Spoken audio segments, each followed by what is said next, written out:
자, 그럼 다음으로 2강, 1강에 이어서 바로 서인택 상임의장님 모시고 2강을 청해 듣도록 하겠습니다. 2강이 아니라 1강에 이어서 한 강의입니다.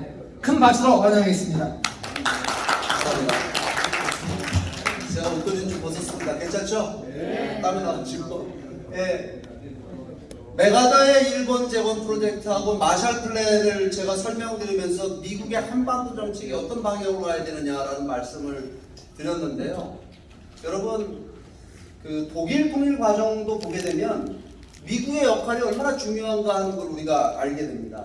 우리는요, 이제까지 동서독 통일이라는 게 단순하게 그 베를린 장벽을 동서독 주민들이 넘었기 때문에 통일이 됐다라고 생각하지만 사실은 동서독 통일 과정을 보게 되면 소련의 힘이 빠졌기 때문에 동서독 통일이 가능했던 겁니다. 냉전이 종식되는 상황이 만들어졌기 때문에 소련이 미국 앞에 무릎을 꿇는 상황이 만들어졌기 때문에 당시에 여러분 동서독은 기회를 잡고 통일을 이룰 수가 있었습니다. 그러면 소련의 힘을 뺀 나라는 어느 나라죠? 미국입니다. 누가 소련의 힘을 뺐냐면 엄밀하게 얘기하면 레이건 대통령입니다. 레이건 대통령이 8년 동안 소련에 대한 압박과 봉쇄 전략으로 소련 경제를 무너뜨리고 소련을 무너뜨리는 전략을 펼쳐나가죠. 그러면 이 소련이 무너지는 상황 속에 동서독이 통일되게 되는데 동서독 통일이 이루어지는 때의 대통령은 누구냐면 부시 대통령이죠. 아버지 부시가 대통령 시절에 동서독이 통일됩니다. 89년도에 베를린 장벽이 이렇게 붕괴가 됐잖아요. 이 베를린 장벽 위에 부시 대통령이 이게 무너지는 건 미국의 대외 정책의 성공에 의해서 베를린 장벽이 무너지고 있는 겁니다. 그러면 미국의 정치인이라고 한다면 이 장벽 위에 올라타고 싶은 생각이 있었겠습니까? 없었겠습니까? 이 무대 위에 이 베를린 장벽이 붕괴되는 이 무대 위에 올라타면 이 부시 대통령이 올라타면요 여기 서갖고 하면은요 이 부시 대통령의 정치적인 인기 이건 수직상승할 겁니다. 그렇죠? 또 우리나라도 여러분 무슨 사건 사고 나면 우리나라 정치인들 달려가잖아요. 그죠? 네. 왜 그래요? 그 뭔가 기쁨의 현장에 가게 되면 그 이미지가 정치적인 자산이 되기 때문에 거기 달려가는 겁니다. 그럼 여러분 여기 부시 대통령이 여기 올라탈 자격이 있어요? 없어요? 자격이 있죠? 만약에 트럼프 같으면 여기 올라탔을 거예요. 그죠? 올라타갖고 아메리카 퍼스트 외치고 막 아메리카 메이크 아메리카 그레이트 어게인 외치고 막 했을 거예요. 그렇죠? 근데 부시 대통령이요 당시에 여기 올라타고 싶었을 텐데 여기 올라탔으면 어떻게 됐을 거냐? 동서독 통일은 산동 깨질 뻔했습니다. 여기 올라타지 않습니다. 그렇죠? 이 이유를 말씀드릴게요. 대신에 뭘 하냐면은 동서독 주민들에 의해서 통일이 실현될 수 있도록 대중적 통일운동, 시민운동을 갖다가 미국이 서포트합니다. 그러니까 우리가 역사의 현장으로 보도를 통해서 알게 되고 당시에 동서독 주민들이 베를린 장벽을 무너뜨렸다는 줄 알고 그 다음에 동서독의 지도자들의 합의에 의해서 통일이 될 수 있도록 미국은 뒤로 빠집니다. 빠져요. 근데 아까 제가 여기에 이 부시가 이 무대에 올라탔으면 동서독 통일이 산통 깨진다고 말씀드린 이유는 뭐냐면요. 바로 미국의 지정학적 라이벌이 있었기 때문입니다. 당시에. 미국의 라이벌이 어느 나라죠? 소련이죠. 소련. 당시에 소련이요. 동독에 소련군을 주둔시켜 놓고 있었는데 몇 명의 소련군을 주둔시키고 있었냐면 자그마치 45만 명을 주둔시켜 놓고 있었습니다. 동독에. 45만 명의 소련군이 나와서 이 시위대에 여기 장벽을 넘어가는 시위대를 진압하는 거는 며칠 걸릴 것 같습니까? 며칠이 걸려요? 몇 시간이 걸려요? 몇 시간이면 우리 광주 5.18 기억 안 나세요? 공수부대 내려가고 하니까 싹 정리되잖아요. 맞죠? 이거 하늘에 대고 아마 기관총 몇 번 쐈으면 다 들어갔을 겁니다. 그러면 당시에 여러분 동서독 통일의 가장 큰 문제는 뭐가 있었냐? 첫 번째는요 영국하고 프랑스 같은 서방 국가를 협조하게 만드는 겁니다. 그 서방 국가들이 모조리 다 동서독 통일을 반대했습니다. 그렇잖아요. 우리가 여러분 지금도 일본 미워하잖아요. 왜 일제 식민지 경험했으니까. 1989년이면요 2차 세계대전 끝난 지 40년밖에 안 지난 거예요. 그러면 여러분 히틀러에 의해서 당시 죽은 사람이 얼마냐? 2차 세계대전인데 2천만 명이 죽습니다. 2천만 명이 살해를 당해요. 그러면 그 희생자도 있을 거 아니겠어요? 직접적인 희생자도 있고 뭐 부모 형제가 죽은 사람도 있을 테고 이 사람들은 여러분 독일을 갈아마셔도 시원치 않은 그런 악의를 품고 있어 적개심을 갖고 있었는데 그 독일이 통일되는 거를 영국과 프랑스가 원했을까요? 원하지 않았을까요? 원하지 않았다라고 하는 거예요. 그럼 영국과 프랑스를 누가 설득했겠습니까? 미국이 설득합니다. 그 다음에 아까 말씀드린 소련군이 45만 명 주둔시키고 있었는데 그 소련을 누가 협조해요? 소련을 누가 설득했을까요? 독일 지도자들이 설득한 게 아닙니다. 부시 대통령이 합니다. 이 과정이 상세하게 여러분 대처 회고록이라든가 이 부시의 이 회고록에 다 나오는 얘기예요. 미국 외교사에 다 나오는 얘기예요. 여러분 이 소련을 협조하게 하는 것이 쉬운 일이 아니었다는 사실입니다. 근데 그 소련을 협조하도록 만드는 일을 이 부시 대통령이 합니다. 이 부시 대통령이 굉장히 인격자적인 면모를 갖고 있습니다. 예, 이 곤란에 당시에 빠져있던 고르비라고 하죠. 이 고르비를 갖다가 아주 적극적으로 예우해갖고 소련 지도자들이 동서독 통일에 협조하게 만든 뿐만 아니라 이 시기에 어떤 일이 벌어지냐면요. 소련 지도자들에 의해서 소련 국민들과 소련 지도자들에 의해서 소련 공산당을 해체하고 소련을 해체하는 일을 이 시기에 여러분 미국의 대외 정책이 성공을 거두게 됩니다. 여러분 이런 내용이에요. 그러면 이런 내용을 보게 되면 미국의 올바른 한반도 정책은 뭐가 될까요? 북핵 문제만을 해결하겠다. 핵 문제만을 해결하겠다. 목표가 이렇게 설정되면 이거는 올바른 걸까요? 아닐까요? 이건 올바른 목표가 될 수가 없다라고 하는 겁니다. 잘못된 목표를 갖고 수립한 정책은 잘못된 정책을 만들어냅니다. 그러니까 여러분 이 역사적 과정을 보게 되면 미국의 올바른 정책은 뭐가 되어야 되냐면 한반도를 평화적으로 통일시켜주는 것이 미국의 여러분 한반도 정책의 최종 목표가 되어야 된다고 하는 거예요. 그런데 여러분 미국은 한반도 통일이 미국의 정책인 적이 있습니까 없습니까? 미국의 정책이 아니에요. 바이든 대통령이 21일 날 한국 와서 윤석열 대통령하고 정상회담 하는데 여러분 이제까지 한미 정상회담 많이 했잖아요. 말로는 한반도 통일을 지지한다고 하지만 미국이 한반도 통일이 미국의 정책인 적은 한 번도 없었습니다. 6.25 전쟁 때도 아니었어요. 그죠? 이걸 바꿔야 된다라고 하는 거예요. 이걸 바꿔야 된다라고 하는 거예요. 미국의 한반도 정책은 북핵 문제를 해결하기 위해서라도 어떤 방법을 통해서 북핵 문제를 해결해야 되느냐? 한반도 통일을 통해서 북핵 문제뿐만 아니라 북한 주민들의 인권 문제, 모든 안보 문제, 모든 문제를 다 일시에 해결하는 목표를 가져야 된다고 하는 겁니다. 그렇죠? 그러면 여러분 미국이 우리를 통일시켜 주는 거예요? 미국이 우리를 통일시켜 주는 겁니까? 통일은 누가 하는 거예요? 우리가. 통일은 여러분 외세가 우리 통일시켜 주는 거 아닙니다. 통일은 누가 주도해야 되냐면 통일은 우리 한국인들이 주도해야 돼요. 남북한 주민들이 주도해야 된다라고 하는 겁니다. 한국인 주도의 통일입니다. 그러면 미국이 해야 될 일은 뭐냐면 동서독 통일이 동서독 주민들에 의해서 통일이 실현될 수 있도록 대중적 통일운동을 뒷받침해줬듯이 남북한 주민들에 의해서 통일이 이루어질 수 있는 것을 미국이 정책적으로 뒷받침해야 된다고 하는 겁니다. 예. 그러니까 여러분 이 통일은요 정치권에서 실현되는 게 아닙니다. 동서독 통일도요 동서독 지도자들에 의해서 통일된 게 아니에요. 동서독 주민들이 여러분 그게 뭐죠? 주권자들에 의한 결정이잖아요. 거기에 여러분 정치인들은 마지막에 사인만 했을 뿐입니다. 맞죠? 그러니까 이거는 통일은 누가 해야 되는 남북한 주민들에 의한 통일이 돼야 되는 겁니다. 이거를 갖다가 뒷받침을 해야 된다라고 해요. 그러면 미국은 뒤로 물러가서 가만히 있어야 되느냐? 그거 아니냐. 이런 내용들을 뒷받침할 뿐만 아니라 뭘 해줘야 되냐면은 한반도 주변 국가들을 한반도 남북 통일에 협조할 수 있도록 여러분 협력하게 만드는 일입니다. 이게 여러분 미국이 도와줘야 될 일이에요. 여러분 우리 주변 국가가 어떤 나라들이 있습니까? 중국이 있고 러시아가 있고 일본이 있는데 우리 말을 들어요 안 들어요? 이런 나라들이 안 듣죠? 이런 나라는 우리의 통일을 원해요 원하지 않아요? 원하지 않죠? 그러니까 여러분 이런 나라들을 설득할 수 있는 힘은 우리나라에 있어요 없어요? 지난번에 문재인 대통령 중국 갔을 때 막 혼밥 먹이고 막 그러잖아요. 우리를 완전 속국대하듯이 하잖아요 중국이. 윤석열 대통령이라고 다를 것 같습니까? 여러분 이거는요 우리 국력 갖고는요 우리 주변 국가들 설득 못합니다. 그럼 누가 협조하게 할 수 있을까요?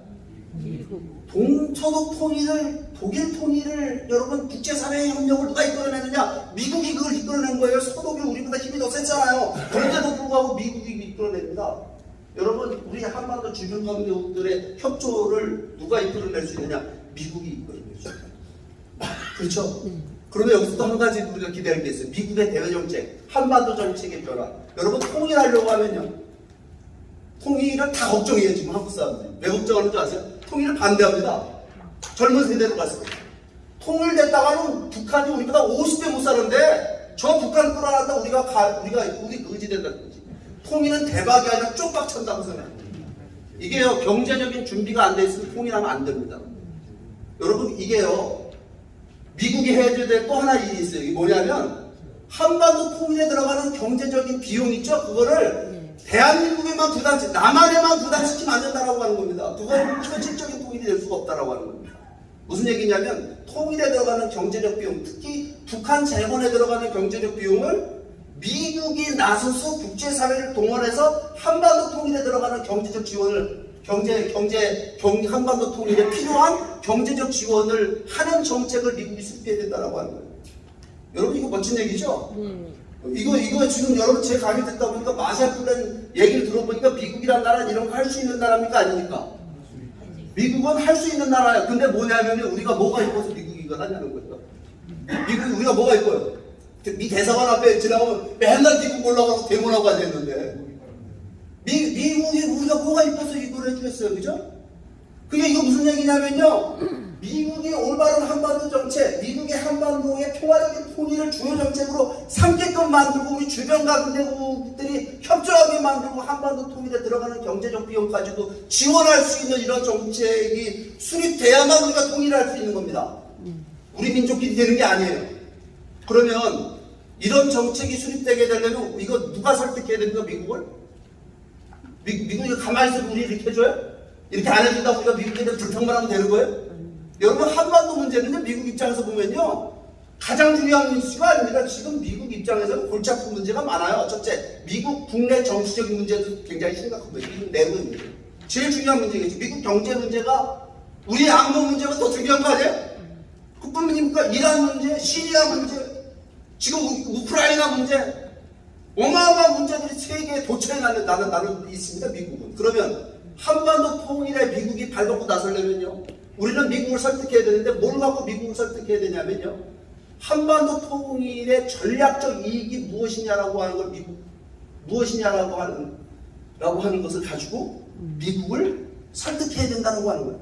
도대체 여러분 미국이 한반도를 통일시켜서 얻을 수 있는 전략적 이익이 뭘까요? 어떤 이익이 있을까요? 우리 생각할 때 우리나라가 참 대단한 나라잖아요, 그죠?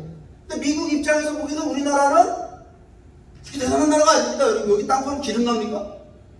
이걸 우리가 생각하면서 통일의 길은 어디에 달려있느냐면 한반도 통일의 전략적 가치가 뭐냐라고 하는 걸 갖다가 미국을 설득할 수 있을 때 미국을 통해서 국제사회의 협력을 얻어서 우리가 통일할 수 있다는 사실을 알아야 됩니다. 제 말이 맞는 것 같아요? 박수 한번 칩시다. 오늘날 여러분 북한은요 둥시에 몰릴 대로 몰려 있습니다. 우리가 그 사실을 알아야 됩니다. 여러분 북한은 지금 중국으로부터 도움을 받습니까? 못 받습니까? 못 받아요. 못 받죠? 네. 한국으로부터는요? 받아요. 못 받습니다. 한국으로부터도 지금 맞잖아요. 못 받습니다. 못 받잖아요. 옛날에 뭐 많이 도와줬잖아요. 우리도 어디 쪽에도 어느 국제사회 어디로부터 도움을 받아요. 그러니까 북한이 지금 어떤 상태냐면요. 고립됐구나. 2019년도 유엔 보고서에는 북한 인구의 44%가 영양실 조성돼요. 근데 네. 여러분 코로나 때문에 북중 접경 지역의 그 교역 루트가 막히면서 북한이 여러분 비료 수입을 못했습니다. 비료가 있어야 농사 질 거 아니에요. 그러다 보니까 2020년도에 여러분 곡물 생산량이 어떻게 줄었냐면요. 550만 톤 생산하던 곡물 생산량이 450만 톤밖에 못해 60만 톤이 줄은 겁니다. 북한 인구의 10분의 1 이상이 먹을 수 있는 식량이 지금 곡물이 생산이 안 됐다는 얘기예요. 김정은이가 작년에 나와서 뭐라고 떠들었냐면 제2의 고난의 행군을 얘기했습니다. 고난의 행군 아니란 말 들어보셨습니까 여러분? 네. 북한이 여러분 고난의 행군이 언제 왔어요? 97년대 왔었죠? 고난의 행군 때 몇 명 죽었습니까? 우리 북한민들. 얼마 죽었다고 얘기죠? 300만 명. 300만 명 죽었다고 얘기하죠? 우리 북한 인구의 거의 10분의 1 좀 넘는 숫자죠? 여기 지금 보세요. 이게 쌀이 이렇게 생산이 안 됐다는 얘기는 이게 10분의 1 이상이 생산이 안 됐죠? 김정은이가 얘기한 제2의 고난의 행군이라고 하는 것이 연계성이 있는 얘기 아니에요. 연관성이. 있어요. 지금 북한 상황은요, 가만히 놔두면 몇백만이 굶어 죽을지 모르는 그런 상황으로 가고 있다는 사실을 알아야 됩니다. 여러분, 그런데 북한은 지금 국제사회 어디에도 도움을 받을 수 없는 처지에 놓여져 있다는 사실이에요. 그러니까 이게 뭔 얘기냐면요, 통일 문제는 우리가 가볍게 우리가 생각할 수 있는 이슈가 아니다라고 하는 거예요. 무슨 얘기냐면, 우리에게 양심이 있고 우리에게 도덕적인 이성이 있다고 한다면요, 가장 중요한 문제가 통일 문제다라고 하는 겁니다. 왜? 우리가 통일을 못 시키면 북한의 우리 무고한 우리 형제들이 이거 굶어 죽는다라고 굶어 죽는다는 거. 여러분 생각해, 한국은 지금 먹을 게 넘쳐나갖고 살 빼느라 힘들어하잖아요, 다들. 맞아. 그렇잖아요, 그죠? 근데 북한은 지금 굶어 죽는 이런 상황. 여러분, 이거를 우리가 모른 채 하고 눈 감고 지나간다? 여러분, 우리가 나중에 여러분 역사 앞에 우리가 고개 들 수 있다고 우리가 생각하십니까? 아니요. 여러분, 이런 문제에 우리가 생각을 해봐야 돼요. 그러면 여러분, 여기서 우리는 뭐를 이끌어내야 되냐, 이런 혼란한 상황 속에서, 이런 위기의 상황 속에서 여러분, 우리는요 통일을 이끌어내야 됩니다. 통일을. 우리가 원하는 통일이죠, 그죠? 여러분 보시면 통일을 해야 되는데 이 인공위성 사진 보게 되면 남쪽은 저렇게 불이 번쩍 꺼지는, 그죠? 찬란한 경제 발전해갖고, 북한은요 저 빛이 새어나오지 않는 칠흑 같은 어둠의 땅이 북한입니다. 통일을 해야 되는데 여러분, 지금 문제는 뭐냐면 북한이 문제가 아니에요. 어디가 문제냐면 남한이 문제입니다. 그렇잖아요, 여러분? 남한이 문제가 아니에요, 지금? 통일하려면 여러분, 우리가 다른 상대하고 우리가 하나가 돼야 되는데, 남한 사회가 하나가 돼 있습니까? 안 돼 있습니까? 분열되어 있어요. 여러분, 우리가 이렇게 반복하고 갈등하고 이렇게 싸우고 있는데 무슨 통일을 합니까? 여러분, 이게 굉장히 중요한 문제입니다. 맞아. 통일 문제는요 전적으로 남한 사회에 달려있어요. 북한이 아닙니다, 여러분. 그러면 우리는 이 통일을 이런 역사의 굉장히 중요한 경국점이라고 말할 수 있는, 그저 국제적인 정세나 아까 제가 초반 강의에 다 말씀드렸지만, 이런 상황 속에 통일의 길을 만들어 나가려면 무엇부터 우리가 해야 되느냐라고 하는 걸 우리가 질문을 해볼 필요가 있습니다. 무엇부터 해야 우리가 통일을 할 수 있느냐, 통일의 방법론, 그 구체적인 방법론에 대해서 한번 제가 말씀을 드리려고 합니다. 여러분, 통일하려면요, 이런 상황 속에서 통일하려면 우리가 무엇부터 해야 되냐면, 통일을 통해서 어떤 나라를 실현할 것이냐라고 하는, 통일 한반도의 비전이 무엇이냐라고 하는 것에 대한 합의를 만드는 일부터 해야 됩니다. 여러분, 과정과 방법론을 얘기하는 건 나중 얘기입니다. 맞아요, 틀려요? 무슨 일을 할 때는요, 목표와 비전을 세우고 그 목표와 비전을 실현하기 위한 방법론과 전략을 만드는 거죠. 그럼 목표와 비전이 없으면 과정과 방법과 전략을 얘기하는 건 의미가 있습니까, 없습니까?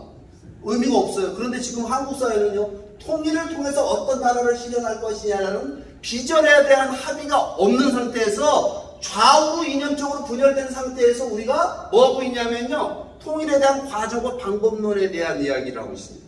그러니까 합의가 만들어져요, 안 만들어져요? 실효적인 또 방법도 찾지도 못한다는 거. 그러니까 여러분, 비전의 문제는 대단히 중요한 문제인데, 이게 선결 과제입니다. 그럼 우리는 통일을 통해서 어떤 나라를 실현할 것이냐, 이 비전을 찾아야 되는데, 이 비전이 중요한 역사적인 사례를 남기겠습니다. 여러분, 통일을 통해서 가장 성공한 나라를 꼽는다면 어느 나라를 꼽으시겠습니까? 미국이란 나라가 있습니다, 여러분.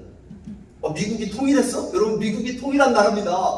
미국이, 여러분, 우리는 아름다운 미자를 써서 미국이라고 부르지만 원래 이름 뭐죠? USA잖아요. United States of America. 앞에 그 United는 무슨 뜻이죠? 그 통일됐다는 뜻입니다. 그럼 미국은 원래 하나의 나라가 아니냐? 여러분, 미국 민족이 있습니까, 없습니까? 미국 민족은 없습니다. 미국은 이 세계 이민자들이 모여갖고 만든 나라이기 때문에 그 나라 사람들은 피부색도 다르고 민족도 다르고 피줄이 다른 거죠. 그러니까 언어도 다르고 문화도 다르고 역사도 다르고 다 다른 사람들이 모여갖고 하나의 나라를 만들었을 뿐만 아니라 어떤 나라를 만들었어요? 세계 초강대국을 만들어놨습니다. 뭘 갖고 통일했을까요? 미국은 그렇다고 한다면. 미국은 핏줄이나 피부색이나 이런 거 갖고 통일한 게 아닙니다. 뭘 갖고 통일하냐면 미국은 비전을 중심으로 통일합니다. 그 비전을 언제 만들었냐면 미국이 원래 여러분 영국의 식민지였죠. 식민지였던 미국이 독립을 하기 위해서 독립전쟁을 하게 됩니다. 1776년에 영국으로부터 독립하겠다고 독립전쟁을 일으키는데 그 독립전쟁을 일으키기 전에 미국의 건국의 아버지들이 모여갖고 뭘 작성을 하냐면 이 독립을 통해서 이 아메리카 대륙에 이러한 나라를 만들겠다, 어떠한 나라를 만들겠다라고 하는 여러분 건국의 비전을 만들어냅니다. 그 건국의 비전이 어디 담겨 있냐면 미국의 독립선언문에 담겨져 있습니다. 이 독립선언문을 이렇게 시작을 합니다. 우리들은 다음과 같은 사실을 자명한 진리로 인정한다. 그 자명한 진리란 뭐냐면 모든 인간은 평등하게 태어났고 조물주는 양도할 수 없는 일정한 권리를 모든 인간들에게 부여했는데 그 일정한 권리란 뭐냐면 생명권과 자유권과 행복추구권이다. 조물주가 부여한 천부적인 자유와 인권을 보장하기 위해서 인간들이 정부를 구성하게 되는데 만약에 어떤 통치자나 어떤 정부가 개인의 존엄한 자유와 인권을 해치게 되면 그 정부를 타도하고 해체하고 새로운 정부를 수립할 수 있는 권리가 우리 국민들에게 있다는 얘기입니다. 여러분 이 독립선언문의 내용이 어떻게 들리세요? 되게 익숙하게 들리지 않으세요? 그죠? 별로 저항감이 없으시죠? 왜냐하면요 우리가 지금 이런 체제 속에서 우리가 살고 있기 때문에 그렇습니다. 그렇죠? 무슨 체제예요 이게 지금? 자유민주주의 체제잖아요. 자유민주주의의 근본 가치가 여기 지금 담겨 있는 겁니다. 근데 그 자유민주주의의 근본 가치가 뭐냐면요 개인의 자유와 인권, 인간의 가치가 정부나 국가나 세속적 기관으로부터 나오는 것이 아니라 이게 누구로부터 나오냐면 창조주, 조물주, 신으로부터 부여받은 거다라고 하는 사상이 여러분 자유민주주의의 근본 철학입니다. 여러분 생각해 보세요. 이 미국이라는 나라가 탄생하기 이전에 국가들은 어떤 나라죠?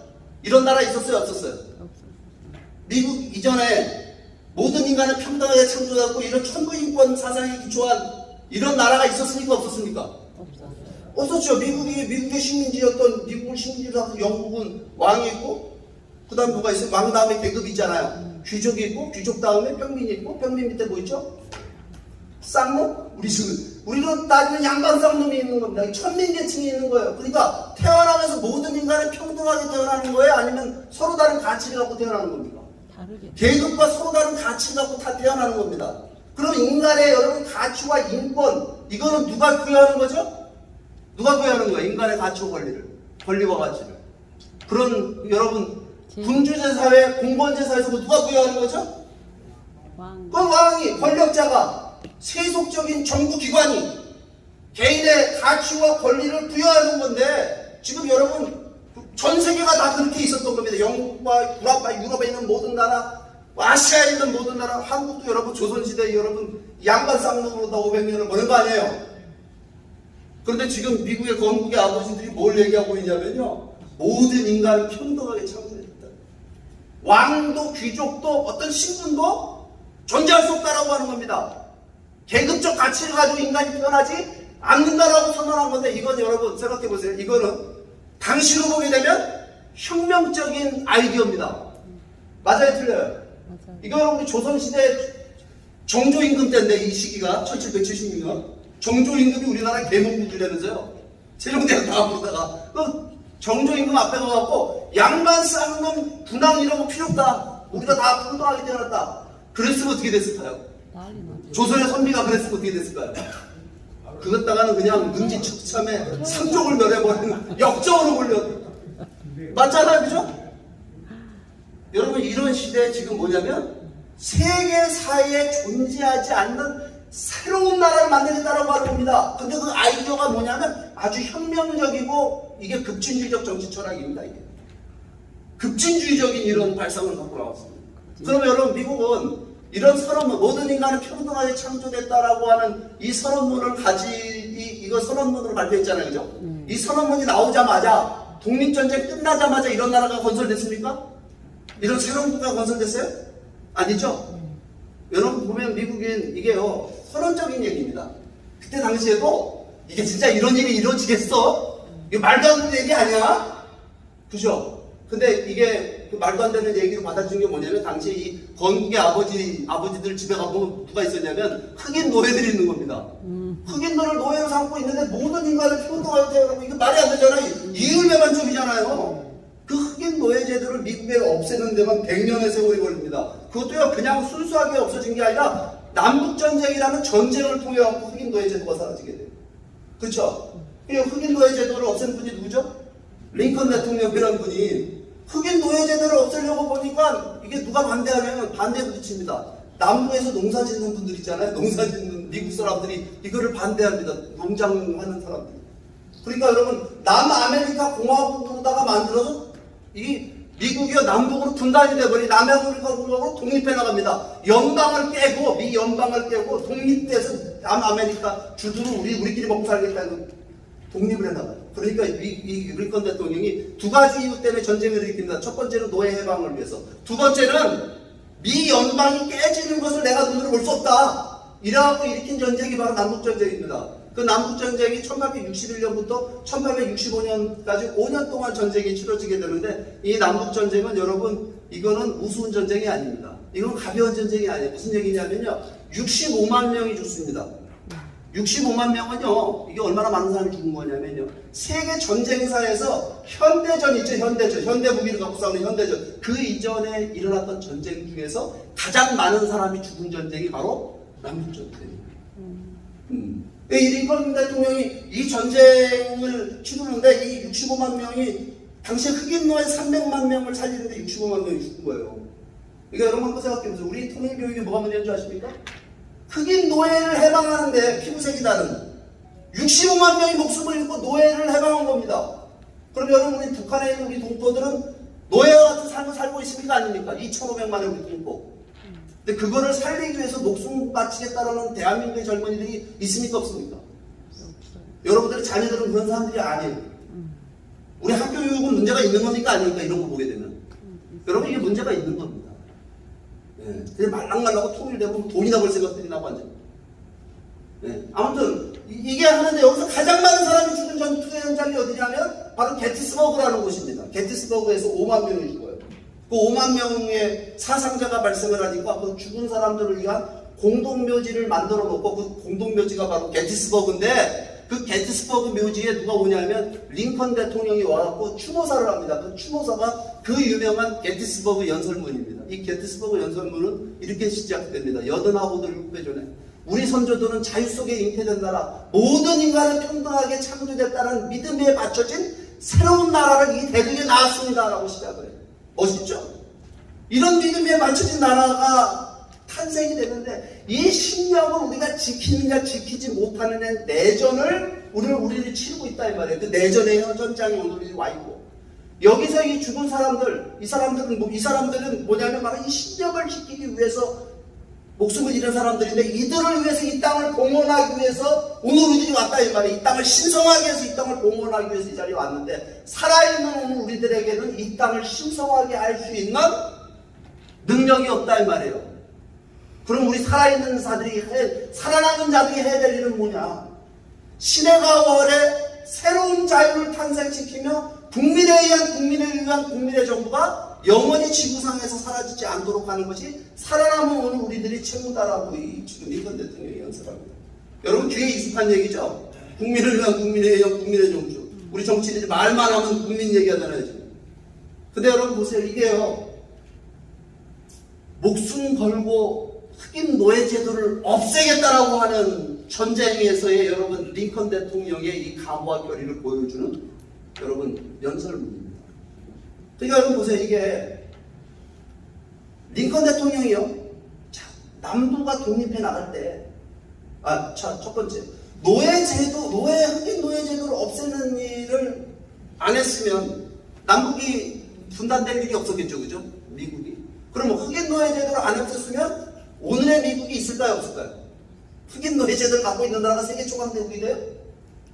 될 수 없는 얘기죠. 그죠? 그러면 여러분 남아메리카 공화국이 탄생돼갖고 여기는 흑인 노예 제도고 북부는 흑인 노예 해방하고 분단돼서 살자. 남북전쟁이라는 거 이거 피를 흘리는 전쟁이니까 이거 하지 말자. 이랬으면 여러분 미국은 남북으로 분단된 나라가 됐을 겁니다. 지금까지. 그러면 여러분 남북으로 분단된 미국은 오늘의 미국이 됐을까요? 안 됐을까요? 안 됐겠죠, 그죠? 여러분 이거 아셔야 돼요. 이 남북 전쟁을 일으켰던 링컨 대통령이 이걸 기념한 링컨 기념관 앞에 가면 유명한 문구가 하나 서 있습니다. Freedom is not free. 자유는 뭐가 아니다? 여러분 모르세요 영어? Freedom is not free. 자유는 공짜가 아니다, 공짜가 아니다. 자유는 어떻게 실현되느냐? 미국인들이 추구하는 자유, 그 자유는 미국의 건국의 이상인데 그 건국의 이상이 실현되는 그 자유는 공짜가 아니라 이렇게 피를 흘리면서 건국의 아버지들이 이 피를 흘리면서 이 땅에 실현된 것이 자유다라고 하는 선언입니다. 이 내용을 보게 되면 미국의 건국의 과정이 굉장히 어려웠다는 사실을 알게 됩니다. 흑인 노예제도가 링컨 대통령에 의해서 사라지게 돼요. 링컨 대통령 할 얘기 되게 많은데 시간이 많이 가고 아무튼 여러분 이렇게 어쨌든 링컨 대통령이 이 흑인 노예 해방을 해놓고 또 이 극장 갔다가 총 맞아 죽잖아요, 그죠? 그런데 흑인 노예를 해방은 하긴 했어요. 문제는 뭐냐면 흑인들이 계속해서 미국 사회에서 차별받는 거예요. 미국의 법과 제도가 흑백 차별을 공식화시키는 법과 제도가 있는 겁니다. 그러니까 흑인과 백인들이 가는 학교, 아이들이 가는 학교가 따로 있고, 흑인들 가는 화장실 따로 있고, 흑인들 가는 식당 따로 있고, 버스를 타면 백인들이 앞자리 앉고 흑인들이 뒷자리. 이런 거 미국이 언제까지 이러고 살았는지 아십니까? 1960년대까지 그러고 살았어요. 미국이란 나라가. 그러니까 마틴 루터 킹 목사라는 분이 등장을 해갖고 I have a dream이라는 연설을 합니다. 유명한 연설을 합니다. 나에게는 꿈이 있습니다. 나에게는 어떤 꿈이 있느냐면 언젠가는 이 나라가 일어나 모든 사람들이 평등하게 태어났다라는 진실을 우리는 자명으로 유지해야 한다라는 이 나라 강령의 참뜻대로 살아가는 날이 올 것이라는 꿈이 나에게는 있습니다. 라는 연설을 해요. 여러분 이 마틴 루터 킹 목사도 이 연설을 하고 얼마 지나지 않아 흑인 총 맞고 죽습니다. 이 마틴 루터 킹 목사의 이 연설이 미국 국민들의 가슴을 기웁니다. 근데 지금 아까 게티스버그 연설문이나 링컨 대통령 이 마틴 루터 킹 목사의 I have a dream 스피치나 지금 뭘 얘기하고 있어요? 미국의 그 건국의 이상을 지금 이야기하고 있는 겁니다. 이렇게 미국이 분열되고 남북으로 분열될 때 우리가 생각해야 될 건 뭐냐면 미국이 원래 어떤 건국의 이상을 가지고 탄생됐느냐 이거 얘기하고 있는 겁니다. 미국이 흑백으로 나눠져가고 분열되고 있을 때 이 흑백 문제를 갖다 해결할 수 있는 나침판을 우리는 어디서 발견해야 등대를 어디서 발견해야 되느냐 이거를 여러분 미국의 건국의 이상에서부터 우리가 발견하자라고 얘기하는 겁니다. 이거를 미국 사람들은 뭐라고 얘기하냐면요 아메리칸 드림이라고 얘기합니다. 아메리칸 드림. 그러니까 미국의 건국의 아버지들이 미국 땅에 어떤 나라를 건설할 것이냐 모든 사람이 평등하게 태어났다라고 하는 그 신념이 실현된 나라 그거를 미국 사람들은 뭐라고 얘기하냐면 원 네이션 언더갓이라고 얘기합니다. 하나님 아래 하나의 나라라고 하는 거예요. 그러니까 여러분 미국은 아까 흑백 차별 문제 있잖아요. 흑인 노예 제도의 흑백 차별 문제 이거를 극복하는 게 굉장히 미국은 어려웠습니다. 그러니까 여러분 지금 흑백 차별이 미국에서 1960년대 없어졌습니다. 법과 제도로서는. 그렇지만 흑인 차별하는 문화는 아직도 미국 사회에 있어요. 유색인종 차별하는. 그럼에도 불구하고 여러분 흑인 대통령 나왔죠? 네. 오바마. 흑인 부통령도 지금 부통령입니다. 흑인 국무장관도 나왔어요. 그죠? 지금 현재 흑인 국방부 장관도 있어요. 타이거 우즈, 골프 선수, 마이클 조던, 마이클 잭슨. 여러분 흑인들이요 미국 안에서 뭐 스타가 돼갖고 여러분 미국의 뭐라고 그러죠? 그 스타들을 뭐라 그래요? 미국의 전설이 돼갖고 있는 사람들이 굉장히 많습니다. 맞아요, 틀려요? 꿈과 노력하게 되면 꿈을 가지고 노력하면 성공할 수 있다라고 하는 흑인들이라 하더라도 피부색 관계없이 성공할 수 있다라고 하는 그거를 선례를 보여주는 사람들이 미국 안에 많이 있다라고요. 그럼에도 불구하고 미국의 흑백 문제는 아직까지도 쉽지 않은 문제긴 합니다. 재작년에도 여러분 그 조지 플로이드인가 그 흑인 보셨죠? 블랙 라이브스 매터 운동 흑인 폭동 나고 그랬잖아요. 아무튼 그럼에도 불구하고 이 흑백 관계를 해결해 나가는데 여러분 미국은 굉장히 노력을 하고 있다는 사실. 근데 이렇게 한국 사람들이 무섭게 하는 경우가 있어요. 뭐냐면 미국이 뭐 인권 얘기하는데 흑백 문제도 해결 못하고 여러분 너무 쉽게 얘기하지 마세요. 무슨 얘기냐면요 이게 참 쉽지 않은 겁니다. 미국은. 왜 쉽지 않냐면 여기 계신 여러분들도 우리가 여러분 100년 전만 올라가면 양반 쌍놈이 있었죠. 네. 나 여기서 쌍놈 손이라고 손 한번 들어보세요. 제가 어디 가서 질문했다 한 사람도 난 쌍놈 손이라고 손 드는 분을 본 적이 없어요. 다 김혜김 씨고 전지희 씨야. 들어보면 다 양반이래. 그럼 우리나라는 쌍놈이 없었던 거야. 저거 보니까 쌍놈이 싹 사라졌어요. 왠 줄 아세요? 그런 공간을 여러분들이 이 중에 절반을 남았어. 절반이 안 될 겁니다. 제가 볼 때 양반 우선은. 왜 이렇게 공간을 칠 수 있냐면 여러분들 얼굴에 쌍놈 양반이 써있질 않잖아요. 그죠? 얼굴 봐서 우리가 알아요? 여러분, 근데 미국은 흑인들은 세수를 암만 열심히 해도 깜둥이 아니에요. 그죠? 암만 화장품만 발라도. 그러니까 여러분, 이 흑백 문제가 근본적으로 해결하기 어려운 입장이 다른 사실도 우리가 이해해야 된다. 그럼에도 불구하고 여러분, 이 문제를 해결하는데 미국은 굉장히 많은 노력을 해서 오늘의 미국이 됐다는 사실이에요. 근데 여러분, 이게 미국이 다양한 인종이 모여서 하나의 나라를 만드는데 미국의 건국의 이념을 중심으로 미국이 통합을 이루는데 성공합니다. 근데 그것만이 아닙니다. 여러분, 모든 인간이 평등하게 창조됐다는 것을 미국 사람들이 정치 이념에 적용시켜서 정치 철학에 적용시켜갖고 새로운 정치 체제를 만들어냅니다. 그게 뭐죠? 모든 인간이 평등하게 창조됐다는 이념이 실현된 정치 체제 뭐죠? 그게 자유민주주의입니다.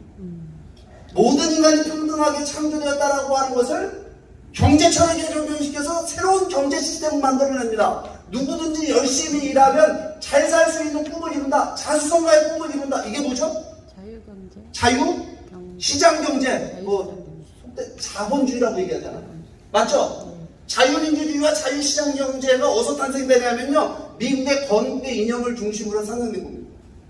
이게 어디서 탄생된다는 걸 우리가 역사를 좀 잘못 배웠어요. 보면 이게 완성된 건 미국이 완성된 거예요. 미국이 영향을 줘서 유럽이 이걸 받아들인 겁니다. 나중에는. 그러면 여러분, 미국이란 나라가 왜 어떻게 이렇게 잘 사는 나라가 됐을까요? 미국이 잘 사는 이유를 많은 사람들은 미국이란 나라 땅덩어리가 넓고 자원이 많고 미국은 뭐 땅만 파서 석유가 나오고 뭐 세계 최고의 산유국이 미국 아닙니까? 그러니까 미국이 자원 많으니까 잘 산다 이렇게만 보는 분들이 있는데요. 그건 절반 맞고 절반 틀린 얘기입니다. 무슨 얘기냐면 자원이 많은 나라는 다 잘 삽니까 그러면? 왜 아프리카는 못 살죠? 아프리카가 자원이 없나요 여러분? 아니면 저기 브라질 같은 나라, 중남미에 있는 나라들은 왜 못 살죠? 자원이 많은데. 저 인도네시아 같은 나라 자원이 얼마나 많아요? 왜 못 살죠? 왜 못 살아요? 여러분 이게요, 자원이 많을수록 못 산다 해도 경제학에 이런 용어가 있습니다. 자원의 저주. 자원의 저주를 받아서 못 산답니다. 자원이 많을수록 못 사니까. 그러면 여러분 미국은 왜 잘 사는 나라? 이렇게 다양한 사람들이 모여서 어떻게 저 나라가 통합이 되고 그 통합이 돼야만 잘 사는 거 아니에요, 그죠? 어떻게 이렇게 잘 살게 되느냐? 여러분 그 미국의 건국의 이념 때문에 그렇습니다. 미국의 그 아메리칸 드림 때문에 그 미국의 아메리칸 드림이 자유민주주의와 시장경제라는 아주 효과적인 효율적인 시스템을 개발해서 누구든지 열심히 일하면 잘 살 수 있다라고 하는 그 믿음을 가지고 개인들이 열심히 창의적인 정신과 기업가 정신을 가지고 노력을 했기 때문에 미국이 잘 사는 나라가 된 겁니다. 맞아요, 틀려요? 맞아요. 그러니까 미국은 여러분 자수성가의 스토리가 많은 나라 아닙니까? 자수성가의 스토리가 어느 나라보다 많은 나라예요. 그러니까 요즘에 여러분 잘 나가는 그죠? 빌 게이츠, 스티브 잡스 이런 친구들 여러분 상속재산을 하나도 안 받고 개인이 뭐 대학생 때 뭐 아이디어 갖고 도전해갖고 세계 최고의 재벌이 됐다는 얘기를 하잖아요, 그죠? 요즘에 무조건 테슬라 만든 사람가 누구예요? 이름이 일론 머스크인가요? 이 친구 저보다도 나이가 어려. 근데 세계 최고의 재벌이 돼 있어요. 상속재산 갖고 된 게 부모로부터 물려받았을 게 아니에요. 그러니까 미국은 이렇게 자수성가의 꿈을 이룰 수 있다라고 하는 믿음 때문에 누구든지 열심히 노력을 하는 겁니다. 맞아요. 공산주의는 근데 반대죠. 열심히 노력해도 어때요? 똑같이 배급받잖아요. 그러니까 망하는 거고. 미국은요. 열심히 일하면 열심히 일하면 일한 대가를 얻을 수 있다라고 하는 겁니다. 이건 대단히 중요한 부분이에요. 그러니까 여러분 미국이라는 나라가 세계 초강대국이 됐어요. 번영하고 발전한 나라가 됐어요. 그러다 보니까 이게요 세계사에 엄청난 영향을 줍니다. 어떤 영향을 주냐면 미국처럼 우리도 번영하는 나라가 돼야 되겠다. 미국처럼 자유롭고 번영하는 나라가 돼야 되겠다고 미국을 카피하고 미국을 따라하는 나라들이 생겨나기 시작합니다. 그 따라하는 게 뭐냐면 미국으로부터 자유민주주의 시장경제를 수입하는 나라들이 생겨나기 시작했다는 겁니다. 그쵸? 언제부터 그렇게 됐어요? 미국이 여러분 세계 초강대국이 되면서 그렇게 된 겁니다. 1945년 2차 세계대전 이후에 일어난 현상이라는 사실입니다. 그럼 2차 세계대전 이전에는 자유민주주의라는 나라 있었습니까? 없었습니까? 여기 공부하신 분들 많잖아요. 없었어요. 한 5개 나라 정도 될까? 그러니까 이거 무슨 얘기냐면요. 미국의 성공의 선례가 뭘 남겼냐면요. 전 세계가 자유민주주의 시장 경제를 보편적인 가치로 받아들이는 문명상적 변화와 혁명을 만들어내는 일이 됐다라고 하는 겁니다. 그러니까 미국이란 나라는 아메리칸 드림을 통해서 미국의 통합에 성공하고 미국이란 나라만 잘 사는 나라가 된 것이 아니라 전 세계 문명사를 새롭게 쓰는 나라가 됐다는 사실을 알아야 됩니다. 맞아요, 틀려요? 그러니까 여러분 우리나라는 대한민국은 민주공화국이고 모든 권력은 국민으로부터 온다라는 대한민국의 헌법 1조 1항 2항은 이건 어디서 배운 거예요? 어디서 배웠어요? 이거 미국의 이승만 박사가 미국에서 배워갖고 대한민국 헌법으로 만든 오늘의 대한민국이 자유민주주의 시장경제를 추구하는 나라가 된 거 아닙니까? 이게 여러분 북한하고 우리와의 차이를 만들어낸 겁니다. 맞아요, 틀려요? 맞아요. 그러니까 미국의 건국의 이 사례, 이 아메리칸 드림은 우리의 역사에도 엄청난 영향을 미쳤다는 사실. 우리뿐만 아니라 세계사에. 이거 박수 한번 안 쳐야 될까, 이거. 여러분, 미국이 문제 많은 나라예요. 문제 많은 나라입니다. 문제 많은 나라인데, 미국의 건국 과정을 우리가 돌아보게 되는 건요. 우리에게도 굉장히 중요한 시사점이 있다라고 하는 거예요. 왜냐? 미국이란 나라가 통합을 이루고 오늘의 미국이 되는 데 있어서는 어떤 나라를 실현할 것이냐라고 하는 아메리칸 드림이 있었다라고 하는 겁니다. 그러면 우리는 통일하려고 하면 통일을 통해서 실현하고자 하는 나라, 미국 사람들에게 아메리칸 드림이 있었다 한다면 우리에게 코리안 드림이 있어야 됩니까? 없어야 됩니까? 있어야 됩니다. 아니 여러분들 대답이 있어야 됩니다. 있어도 되고 없어도 됩니까? 있어야 돼. 통일만 되면 돼요? 통일만? 여러분 통일 자체가 목표예요? 통일 자체가 목표라고 한다면 당장도 통일할 수 있습니다. 어떻게 하면 되는 줄 아세요? 통일돼서 북한 같은 나라가 돼도 좋다고 생각하면 이 나라를 갖다가 북한의 김정은한테 갖다 바치면 돼요. 당장 통일할 수 있잖아요. 여러분 통일은 과정이지 목표가 아닙니다. 통일을 통해서 어떤 결과를 만들어낼 것이냐, 통일을 통해서 우리가 어떤 나라를 실현할 것이냐라는 목표를 이루기 위한 과정으로서의 통일이 중요한 겁니다. 맞습니까? 틀립니까? 맞아요. 그럼 여러분 우리는 통일을 통해서 어떤 나라를 실현할 것이냐는 그 코리안 드림이 우리에게 있느냐라고 하는 질문을 해봐야 됩니다. 있습니까? 없습니까? 별로 없는 것 같잖아요. 그죠? 생각이나 해봤어요 이거? 그러니까 오늘 여러분 여기 잘 오신 것 같죠? 네. 별로 생각 안 해보는 거 지금 생각하시는 거죠? 네. 감사합니다.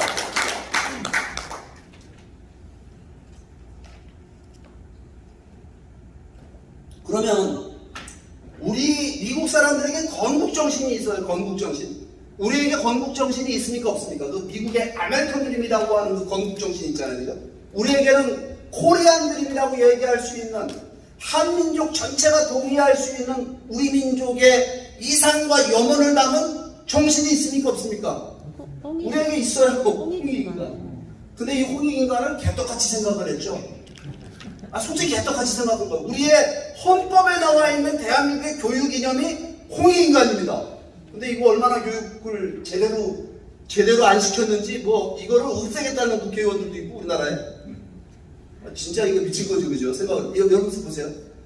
세계사에 건국정신을 갖고 탄생된 나라가 몇 개나 있을까요? 건국정신이라는 걸 갖고 있는 나라. 아마 근대 국가가 탄생이 되면서 영 프랑스 같은 이 자유인권 파괴 이걸 건국정신으로 얘기하는 나라도 있을 거예요, 그죠? 그럼 고대 국가 중에 반만 년 전에 탄생된 나라 중에 건국정신을 갖고 탄생된 나라 있다는 소리 들어보셨습니까? 못 들어보셨습니까? 전 들어본 적이 없습니다. 근데 건국정신이 그냥 정신이 아니라 널리 세상을 이롭게 하는 나라, 홍익인간이라고 하는 이렇게 고차원적 도덕적 이상을 가지고 건국된 나라가 있다는 이야기를 여러분들 들어보신 적 있습니까? 우리 강원구 박사님 들어본 적 있어요? 강원구 박사님 이거? 없어요, 그죠? 우리 이게 엄청난 자랑이거든요. 근데 문제는 뭐냐면요, 이게 한국 사람들이 이렇게 생각하는 거예요. 여러분 혹시 나훈아의 테스형이라는 노래 아세요? 테스형 노래 들어보면 이러잖아요. 나훈아가 이렇게 부르잖아요.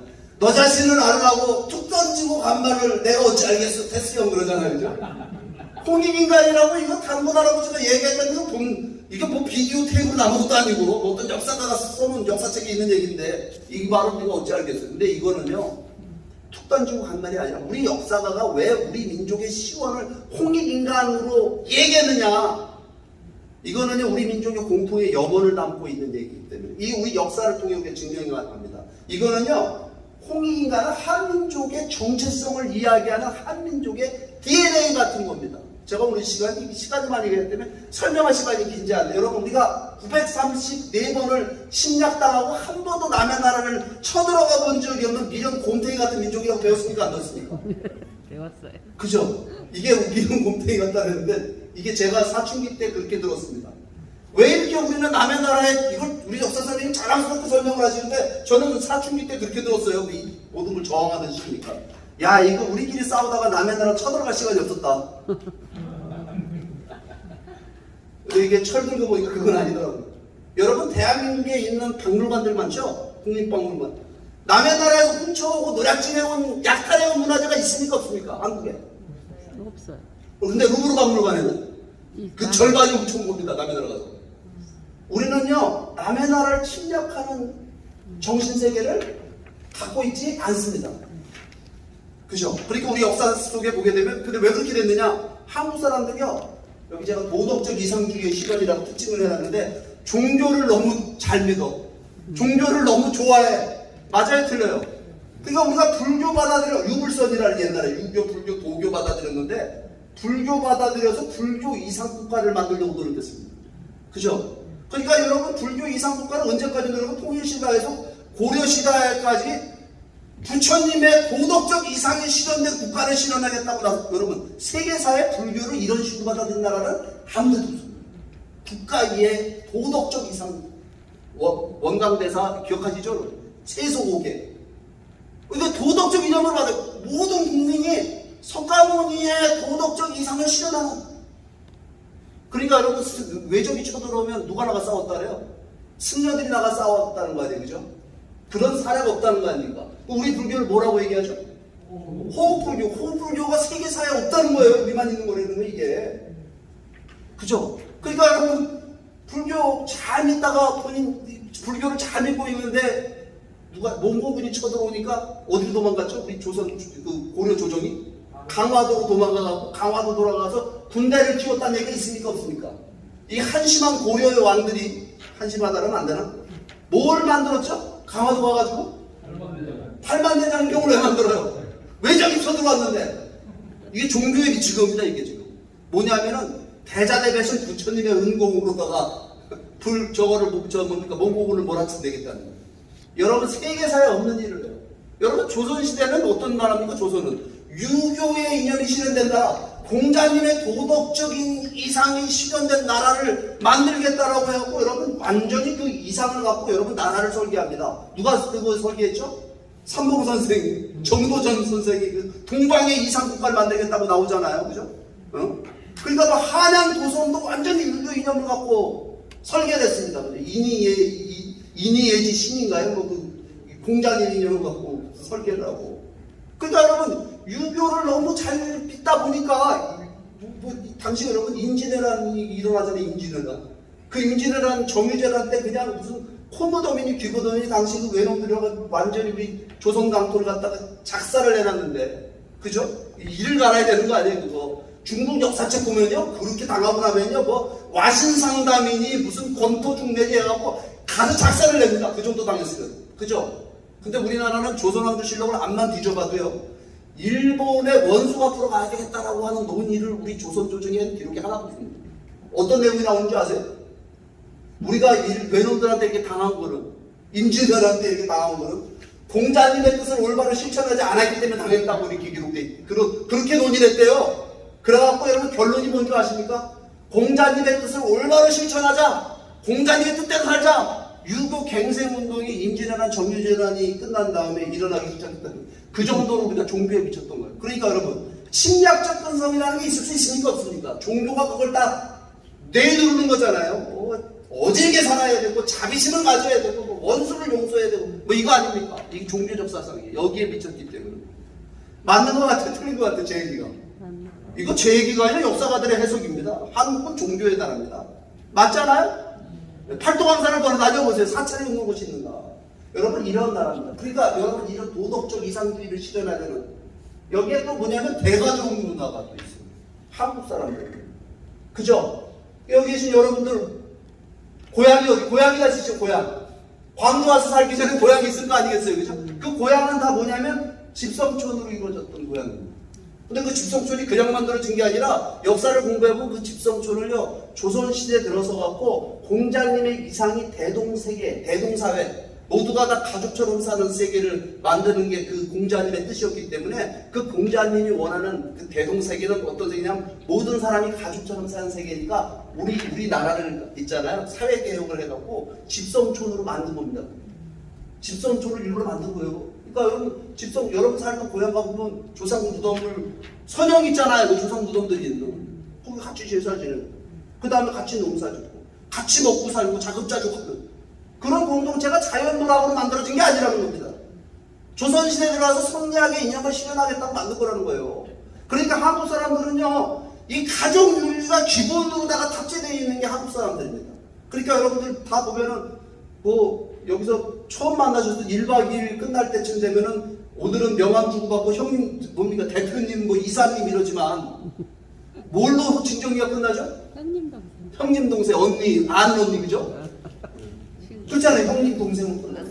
나이가 많으면 아저씨 아주머니 좀 더 나이 많으면 우리 아버지 할아버지는 그럽니다. 이게 왜 이렇게 돼 있냐면요 한국의 가족제도 때문에 이렇게 된 거예요. 그러니까 한국 사람들의 윤리의식의 가장 핵심은 뭐냐면 나이값이랍니다. 나이값을 못하면 인간 대접을 그 인간이 아니다고 보는 거예요. 그러니까 나이값이 주로 뭐나 제가 보니까요 식당 가서 밥값 내는 돈 많은 사람, 저 나이 많은 사람이 밥값 내는 게 나이값이더만요. 그러니까 여러분들 돈 쓰기 싫으면 나보다 나이 많은 사람하고 식당을 가야 돼요. 그죠? 여러분 이거 제가 왜 이 얘기를 하냐면요 홍익인간이라는 건 이타적인 삶을 얘기하는 거죠. 널리 세상을 이롭게 하는 건 나보다 타인을 이롭게 하고 이타적인 삶을 얘기하는 건데 여러분 이타적인 삶을 살아야 되는 그 인성교육이 이루어지는 장은 어디죠? 그런 인격이 완성되는 장이 어디죠? 그게 가족입니다. 그잖아요. 우리가 누구든지 다 자식으로 태어나잖아요. 애기로 태어나잖아요. 애기로 태어나면 누구의 사랑을 받죠? 부모의 희생적인 사랑 속에 우리 인간은 다 성장을 하는 겁니다. 그렇죠? 그 다음에 형제자매가 생겨서 형제자매의 횡적인 사랑을 하고 부부가 돼서 또 남녀간의 그 사랑을 하죠. 부부의 사랑을 하고 또 부부가 또 뭐가 되죠? 자식을 낳고 부모가 돼서 자식에 대한 희생적인 사랑을 하는 겁니다. 이제는 사랑을 주는 거예요. 조부모가 되면요. 진짜 이건 또 다른 얘기죠. 그거. 여기 할아버지 할머니들 되신 분들이 많으시죠? 저도 손주가 둘 있습니다. 오 놀라셨죠? 총각인 줄 알았는데 여러분 이 손주는요 여러분 손주는 보니까 어떤 분이 그 말을 했는데 제가 요즘에 깨달았어요. 그러시더라고요. 손주는 존재 자체가 위대한 거래. 맞아요. 네. 정말 맞아요? 할아버지들은 다 웃으시는데 맞죠? 공부를 잘해서가 아니고 잘생겨서도 아니고 존재 자체가 위대한 거라는 걸 제가 요즘 깨달았습니다. 여러분 그렇더라고요. 이게 뭐냐면요 홍익인간이라는 그 문화가 우리의 어디에 담겨져 있냐면 한국인의 가족 문화의 대가족 문화에 담겨 있다고 합니다. 이런 나라가 세계에 없어요. 그러니까 한국 사람들이 제일 중요한 도덕적 가치는 효라고 얘기하잖아요. 효. 부모를 공경하는 거. 누구처럼 공경해야 돼요? 공양민 300석에 자기 목숨을 인당수에 바친 신청이처럼 부모를 공경해야 돼요. 이렇게 되었습니다. 국민소설 아닙니까 우리나라에. 근데 여러분 자식이 부모한테만 하는 거예요? 그게? 부모가 자식한테 하는 거예요. 그걸 정성이라고 합니다. 그렇죠? 그러니까 우리 부모들은 우리 자식들을 그냥 기르는 거 먹여서 기르는 거 그것만 아니죠. 뭐 해야 돼요?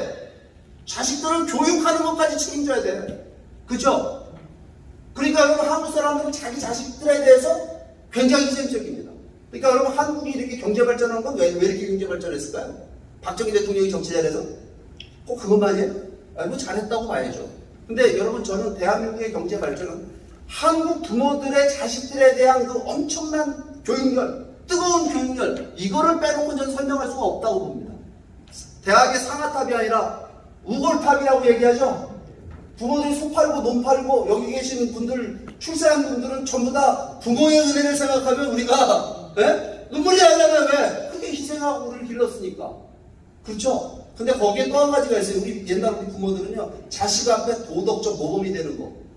이것까지 부모의 도리입니다.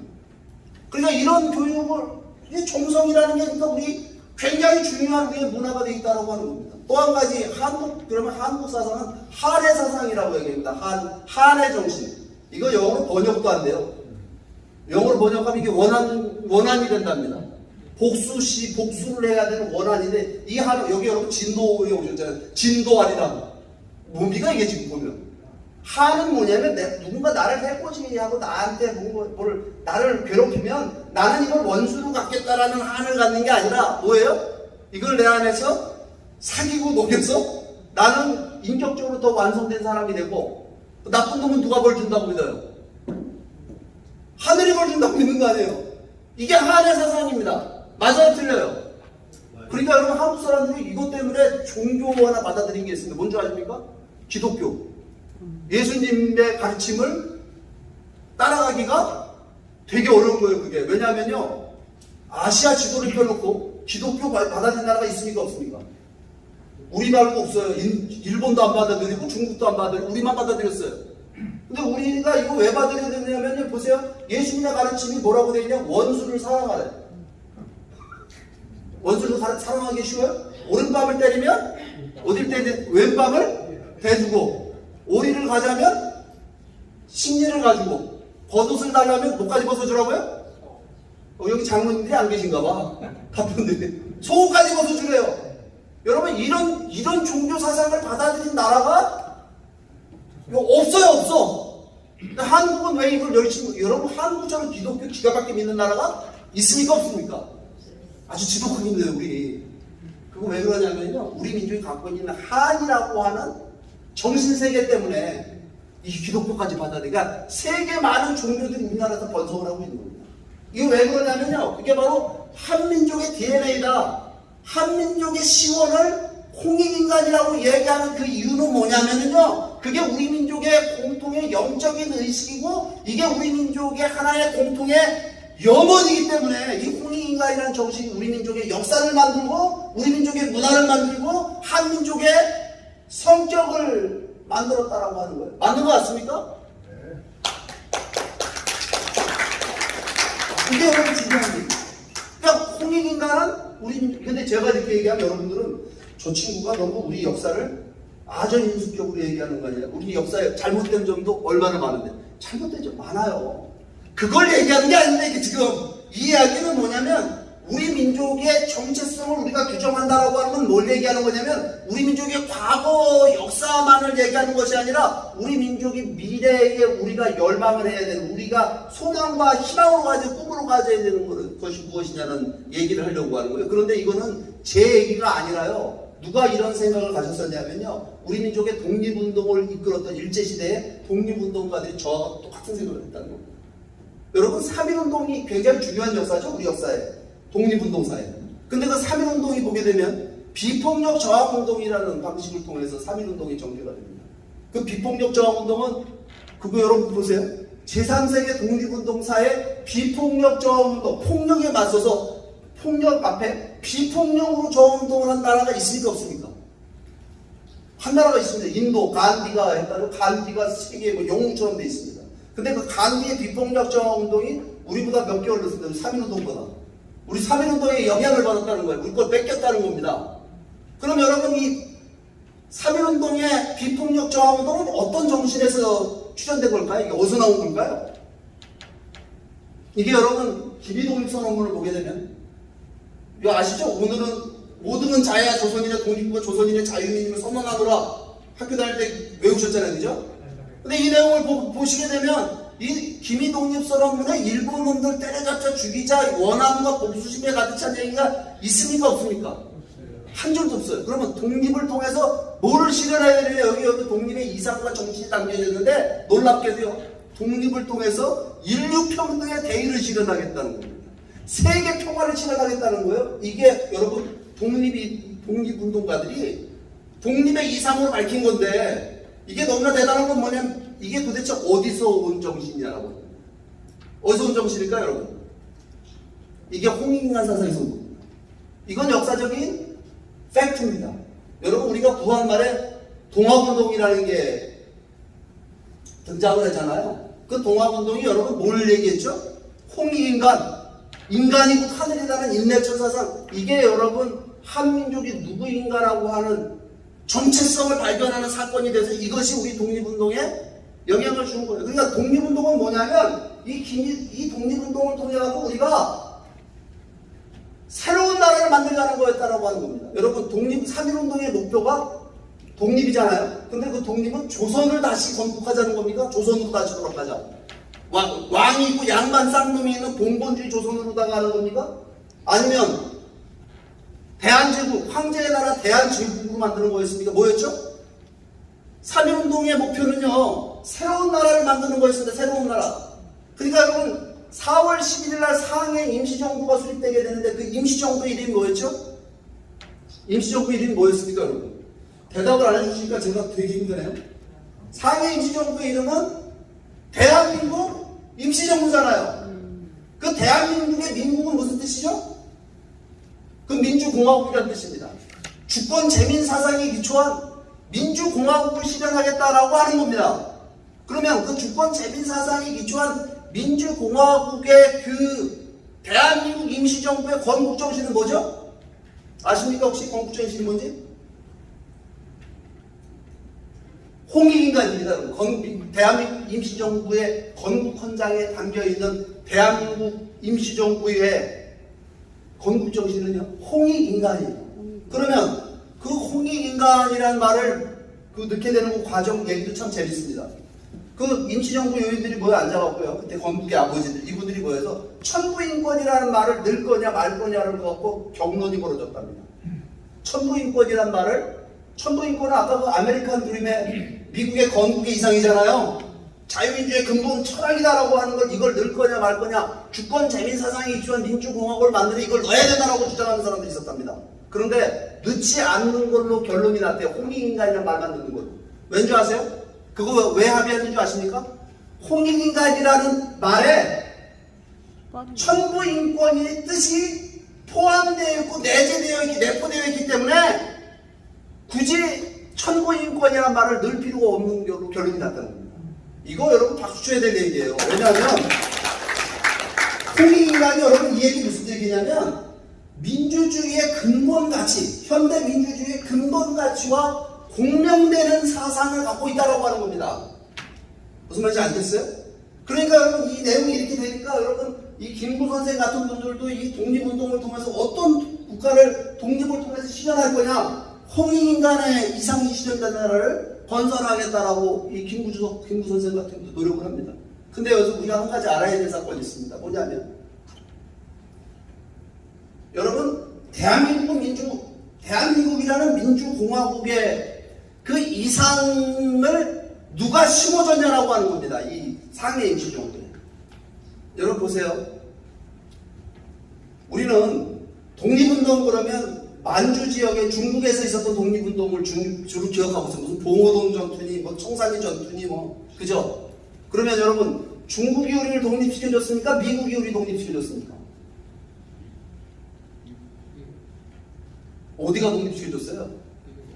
아 대답을 하세요. 하면 계속 물어보잖아요. 미국이 독립시켜줬잖아요. 그러면 독립운동이 중국에서 일어났던 독립운동도 중요하지만 미국에서 있었던 독립운동이 중요합니까? 중요하지 않습니까? 중요하죠. 그럼 여러분 아까 제가 질문 드렸는데 대한민국 임시정부의 민주공화국의 그 독립의 이상을 누가 심어줬냐라고 하는 거예요.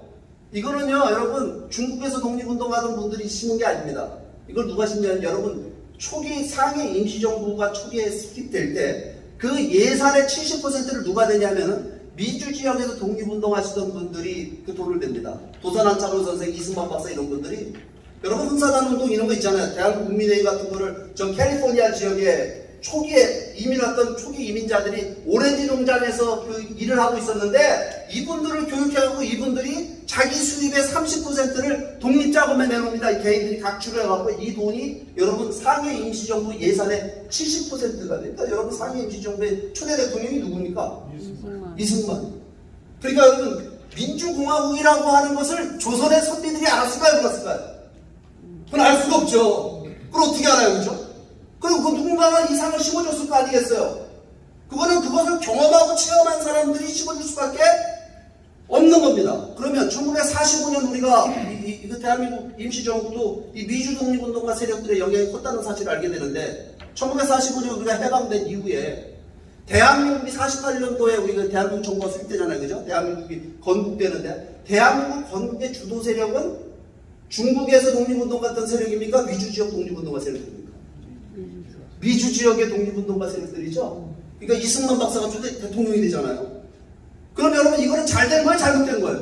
잘된 거. 왜 잘못된 거? 왜 잘 된 거죠? 논란이 있다고. 예? 논란이 있다고. 왜 잘된 거냐면 민주주의. 민주주의라고 하는 거는요. 경험 안 해보고 알 수 있을까요? 아니, 경험 안 해보고 알 수 있어요? 없어요. 책으로 알 수 있어요? 우리 조선시대 선비들이 알 수 있어요? 중국에서 또는 저기 저 스탈린 러시아에 뭐 다니던 우리 독립운동가들이 그걸 알 수 있을까요? 여러분 이게 개인의 자살못을 정치적 공부를 얘기하려고 말씀드리는 게 아니에요. 뭘 제가 여기서 말씀드리려고 하는 거냐면요. 대한민국이 건국되는 그 과정에 뭐가 들어오게 되냐면 그 아메리칸 드림이라고 하는 것이 유입되게 되는 이야기를 말씀드리죠. 근데 문제는 뭐가 있었냐면요. 우리가 독립될 때 독립의 끈이 둘로 나눠집니다. 이렇게 민주주의를 실현하겠다라고 하는 이 세력이 있었는 반면에 소련의 스탈린식의 공산주의를 수립하겠다라고 하는 그것을 독립의 꿈으로 어떤 나라를 독립을 통해서 실현할 것이냐 그 독립의 꿈이 우리 민족 안에 둘로 나눠지게 됨으로 인해서 우리가 어떻게 됐죠? 남북은 분단되게 된 거예요. 그러니까 어떤 나라를 실현할 것이냐는 그 꿈이 있잖아요. 코리아는 이게 둘로 쪼개진 걸 의미하는 겁니다. 제가 이 설명을 여러분들 앞에 드리려고 하는 겁니다. 무슨 이런 정치인들의 정치적 공부를 말씀드리려고 하는 게 아니라. 그러면 여러분 이게 우리나라가 그렇게 결국은 독립을 통해서 어떤 나라를 실현할 것이냐 꿈이 나눠져서 분단됐다고 한다면 통일을 실현하는 데 있어서 어떤 통일된 국가를 실현할 것이냐라는 꿈을 하나로 만드는 거는 필요한 거예요? 필요하지 않은 거예요? 이거는 이거부터 해야 된다라고 하는 겁니다. 그러면 통일을 통해서 실현하고자 하는 나라는 어떤 나라가 돼야 될까요? 이거는요 새로운 나라가 돼야 된다라고 하는 겁니다. 우리가 어떤 사람들은 그래요. 통일 그러면 자유민주주의 취재로 북한을 후통일하면 된다고 얘기를 합니다. 여러분 그거는요 나만이 완벽할 때 얘기예요. 우리 사회가 문제가 없으면 그렇게 얘기할 수 있습니다. 근데 우리 사회가 문제가 있습니까 없습니까? 여러분 대한민국 정치가 마음에 드세요? 대한민국 정치가 미래가 있다고 생각하십니까 여러분들은? 저는 미래가 잘 안 보입니다. 지금 이대로 간다라고 봐요. 완전히 분열적 정치, 권력 정치로 지금 가고 있잖아요. 대한민국 경제는 마음에 드십니까? 대한민국 경제가 마음에 드세요 여러분? 아니요. 마음에 다들 드시는데 제가 억지로 그러는 것 같아가지고 마음에 안 드시잖아요? 이게 빈부격차 양극화 이거 뭐예요 이거 지금? 흑수저로 태어나면 여러분 대한민국이 자주성가의 꿈을 이룰 수 있는 나라라고 생각하십니까? 아니요. 아니잖아요 지금 보게 되면. 그러니까 여러분 이거는요 엄청나게 문제가 있는데 이거 요즘 젊은 애들이 어떻게 해요? 결혼을 안 하잖아요 그죠? 연애도 못해 결혼도 안 해. 직업을 못 찾으니까 그런 겁니다 지금. 저출산율. 우리나라가 여러분 애를 몇 명 낳아요? 지금 0.89 그러니까 한 명이 한 명을 안 낳아. 이거 우리나라가 지구상에서 여러분 제일 먼저 사라질 나라잖아요. 저출산 나라예요. 대가족이 어디 있어요 우리가 지금? 여러분 한국의 정체성을 우리가 잃어버리고 있어요. 정체성을 잃어버리고 있는 겁니다. 정치 그렇죠 맞습니다. 근데 정치도 그렇고 경제도 그렇고 한국의 사회문화, 한국의 교육은요. 교육은 어떻습니까 여러분? 뭐 성이 50개가 있다고 하는데 요즘에 남자 여자만 있는 거 아니고 이게 문제가 있다고 생각 안 하십니까 여러분? 한국의 언론은 문제가 없습니까? 여러분 이게요. 근데 우리가 이렇게 문제 많은 상황에서 북한을 흡수만 하면 우리가 원하는 통일이 된다고 생각하십니까? 여러분 통일은요 새로운 나라를 이룰 수 있는 기회가 되기 때문에 여러분 통일은 우리에게 익사이팅한 여러분 기회가 된다는 사실을 알아야 됩니다. 새로운 대한민국 만들 수 있는 기회입니다. 그럼 그 새로운 나라의 그 이상은 뭐가 돼야 되느냐? 홍익인간의 이상이 구현된 나라가 돼야 된다 이렇게 말씀드릴 수가 있습니다. 근데 여러분들이 그 얘기만 들어도 별로 자극이 안 되죠. 홍익인간이 그렇게 대단해. 왜 이렇게 세상에 박수를 칠래 치시든가 한 번만 치시고. 여러분 보세요. 홍익인간이라는 말을 들을 때는 여러분 되게 이상적으로 들잖아요. 근데 모든 여러분 위대한 얘기들은요 다 이상적인 겁니다. 미국의 그 건국의 이상 있죠? 모든 인간은 평등하게 창조됐다라고 하는 것은 미국 사람들이 지난 240년 동안 정치, 경제, 사회, 교육, 의료, 복지 모든 분야에 적용을 하려는 노력을 통해서 완전하진 않지만 오늘의 미국을 만든 겁니다. 맞죠?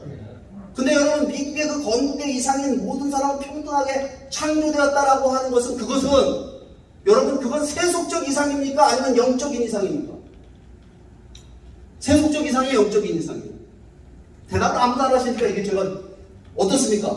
세속적 이상이 아니라 이거는 영적인 이상이다 이 말이에요. 왜 영적인 이상이냐면 모든 인간은 평등하게 창조됐다는 말은 어디 써 있는 얘기예요 이게? 어디서 온 말입니까? 성경에. 성경에서 온 말이에요. 기독교사 예수님 사상입니다 이게.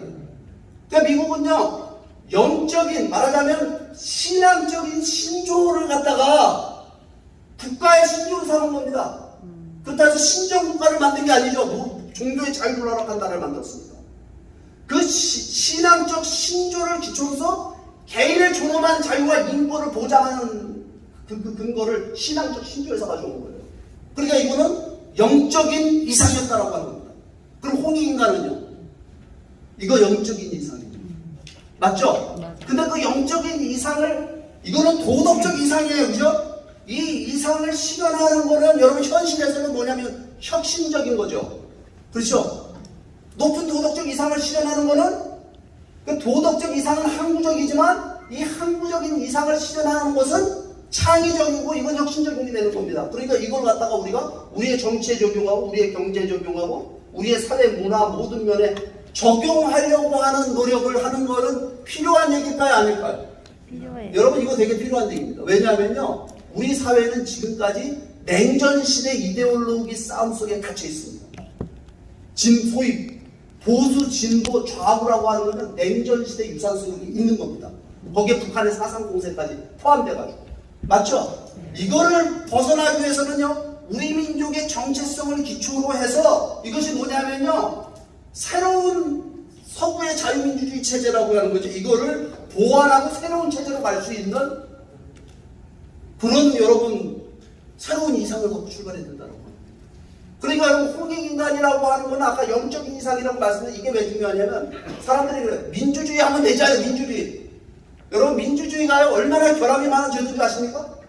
민주주의는요 여러분 민주주의만 하면은 올바른 세상이 된다. 민주주의 떠들잖아요. 여러분 정말 그렇게만 얘기한다면 민주주의 이상이 뭔지를 모르는 겁니다. 무슨 얘기냐면요 민주주의는요 결함이 많은 제도예요. 그러니까 여러분 히틀러도 독일에서 투표 통해서 당선된 겁니다. 민주주의란 선거제도로 저기 베네수엘라의 차베스도 선거 통해 당선된 거예요. 여러분 선거제도 1인 1표제도 다수결의 원칙 갖고서 여러분 세상이 멋진 세상이 되는 게 아닙니다. 뭐냐면요 미국의 건국 과정을 보게 되면 모든 인간은 평등하게 창조됐다는 그 도덕적 이상을 실현하기 위해서 이 사람들이 고안하고 만들어낸 제도가 민주주의 제도입니다. 그러니까 민주주의는 그릇이에요. 그릇. 그 그릇 안에 무엇을 담느냐가 중요한 거예요. 그러니까 무슨 얘기냐면 민주주의라고 하는 것이 추구하는 도덕적 이상이 없이 민주주의는 작동하지 않는다라고 하는 겁니다. 그러니까 여러분 지금 우리의 민주주의의 문제점은 뭐냐면요 도덕적 이상은 사라지고 다수의 횡포입니다. 이거 다수결의 제도 이 민주주의라고 나오면요 이게 지금 문제가 되고 있는 겁니다. 근데 이게 보세요 우리나라만 문제라고 생각하실까요? 여러분 우리나라 정치가 이래 우리나라 그럼 미국은 안 그래요? 미국도 개판 일본은 안 그래요? 일본도 개판이 프랑스는 안 그래요?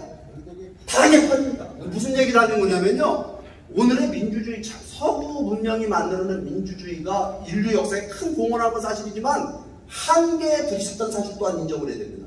그 한계를 극복할 수 있는 새로운 비전이 우리의 통일을 통해서 우리가 제시하고 우리가 추구할 수 있다고 한다면 이거는 대단히 익사이팅한 얘기 되지 않을까요?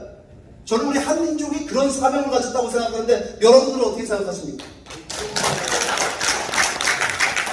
괜찮아요? 그러니까 여러분 이건 설명할 시간이 없으니까 다음 기회에 미루기로 하고 그리고 이거는요 우리가 저 혼자 할 수 있는 게 아니라 여러분들의 모든 지혜가 다 함께 몰려와야 되고 오늘의 대한민국의 젊은이들이 이러한 이상을 가지고 새로운 상상력을 가지고 이 문제를 바라봐야 됩니다. 어떠한 새로운 나라를 통일을 통해서 건설할 것이냐. 이 이상이 위대하잖아요. 그러면 여전 있잖아요. 한국 사회를 하나로 만들 수 있습니다. 영원함을 하나로 만들 수 있어요. 제가 대구 가서 이 강의를 하면요. 전라도 사람들도 이 강의 듣고 좋아해요. 전라도 사람들도 들썩들썩하고 좋아한다고 제가 얘기를 합니다. 맞습니까? 아닙니까? 대구 사람도 좋아해요. 여러분 이게 해외 교포들도 다 좋아합니다. 이 얘기를 하면. 제가 조총련들 앞에서 이런 강의를 해왔습니다. 여러분 이게요. 새로운 이상이 필요한 겁니다. 이제는요. 거기에 이게 한국이 하나 되는 게 필요하죠. 북한은요. 북한 주민들이 여러분 통일을 하겠다는 마음을 막는 거 이거 쉽지 않습니다. 여러분 한국 드라마만 보면 되다. 그 웃기는 얘기입니다. 한국 드라마 본다고 통일하겠다는 생각을 합니까? 여러분 통일의 비전을 북한이 제시해야 됩니다. 그 비전이 북한 주민들의 가슴을 뛰게끔 만들어야 되는 겁니다. 열정을 솟구치게 만들어야 돼요. 근데 이래요. 통일 얘기하면요. 박근혜 때까지 남한의 자본과 기술, 북한의 자원과 값싼 노동력이 합쳐지면 통일이 대박이래요. 여러분 그런 세속적인 얘기를 하면요. 이거 말이 안 되는 겁니다. 그거 벌써 논리적 허점이 있어요. 무슨 얘기냐면 여러분 그거 막 틀린 말은 아니에요. 맞는 말인데 북한 사람들이 들으면 어떻게 딱 듣냐면 이거를 이게 남한의 식민지 되는 거 아니에요? 좀. 일본이 우리를 한일 합방할 때 우리 식민지 삼을 때 논리가 딱 그 논리거든요. 이거 무슨 얘기냐면 여러분 경제적 번영이요. 무슨 글로벌 삭스가 우리나라 통일되면 9만 불 GDP 9만 불이 된다고 이런 얘기들은요. 여러분 이상과 비전이 될 수 없는 겁니다. 경제적 번영은요. 그 국가가 어떠한 원칙과 가치를 추구하는 국가가 되느냐 어떤 비전을 갖고 있는 국가가 되느냐에 의해서 경제적 번영은 따라오는 겁니다. 맞아요? 틀려요? 그건 결과로 나오는 거예요. 그러니까 여러분 이 북한에게 여러분 제시할 수 우리 민족의 정체성을 기초로 한 외세에 간섭받지 않는 새로운 통일된 국가의 이상을 전달함으로 인해서 여러분 북한 주민들의 가슴을 뛰게 만드는 북한의 엘리트들 있죠. 북한 지배계층들. 이 사람들까지도 이 통일에 협조하게 되면 생존의 길이 있다라고 하는 것을 알리게 하는 여러분 비전을 우리가 제시해야 되잖아요. 맞아요? 틀려요? 여러분 또 한 가지 있습니다. 여러분 통일하려면 국제사회를 설득해야 되죠. 미국, 중국, 일본, 러시아가 우리 도와줘야 되잖아요.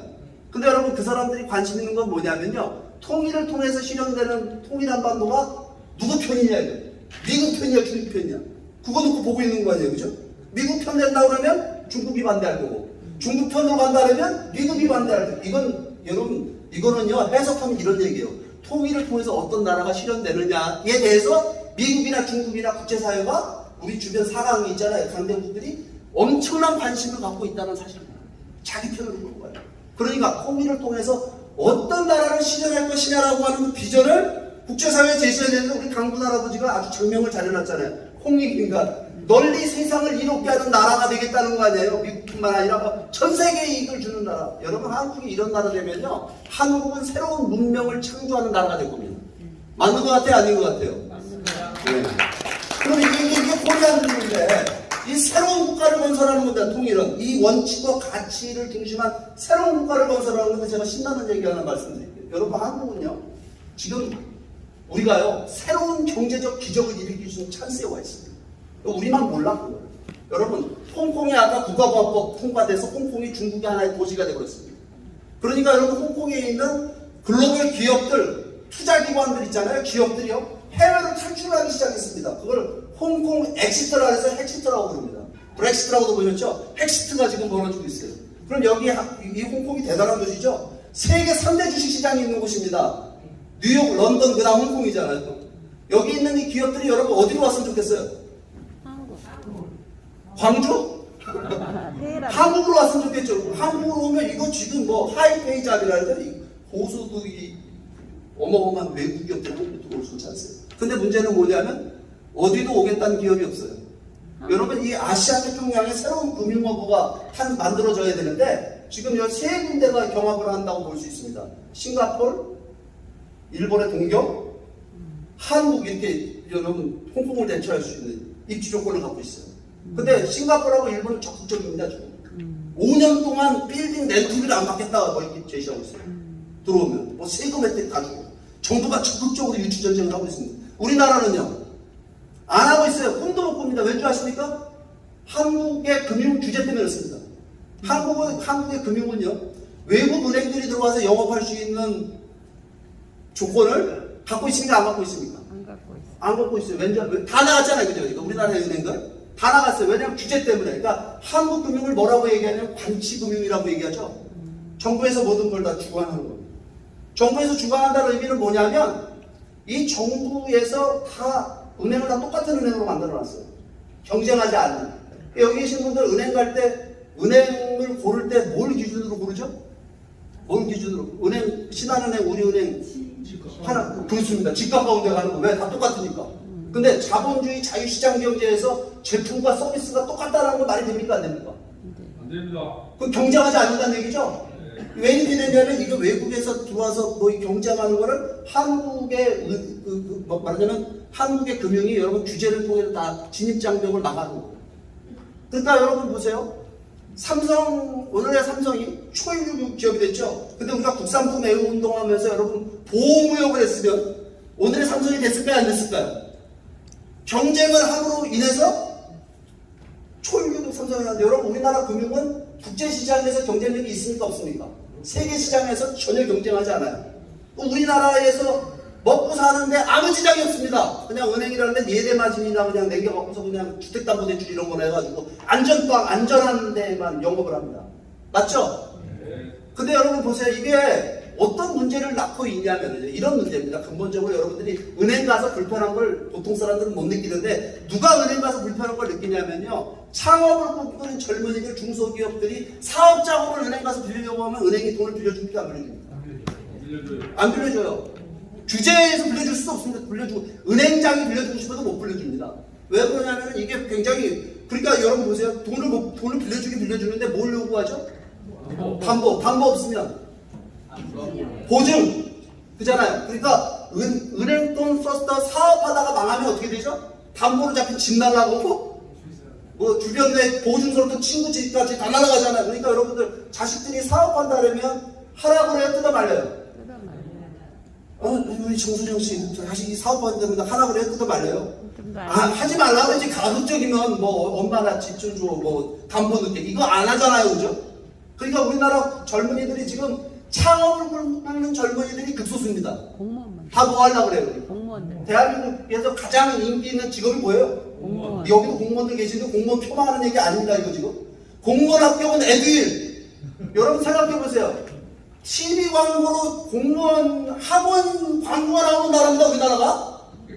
여러분 애를 28만 명 낳는 나라가 지금 노량진 학원 시장에 지금 뭡니까 공무원 학원에 30만 명이 지금 공무원 시험 준비하는 나라 우리나라예요. 여기 우리나라가 미래가 있을까요 없을까요? 이렇게 되면 이게 없는 거예요. 그럼 여러분 보세요. 자본시장에 사업을 하는 사람들은 사업 실패의 원인이면 너 왜 사업이 실패했어요? 자본이 없어 실패했답니다.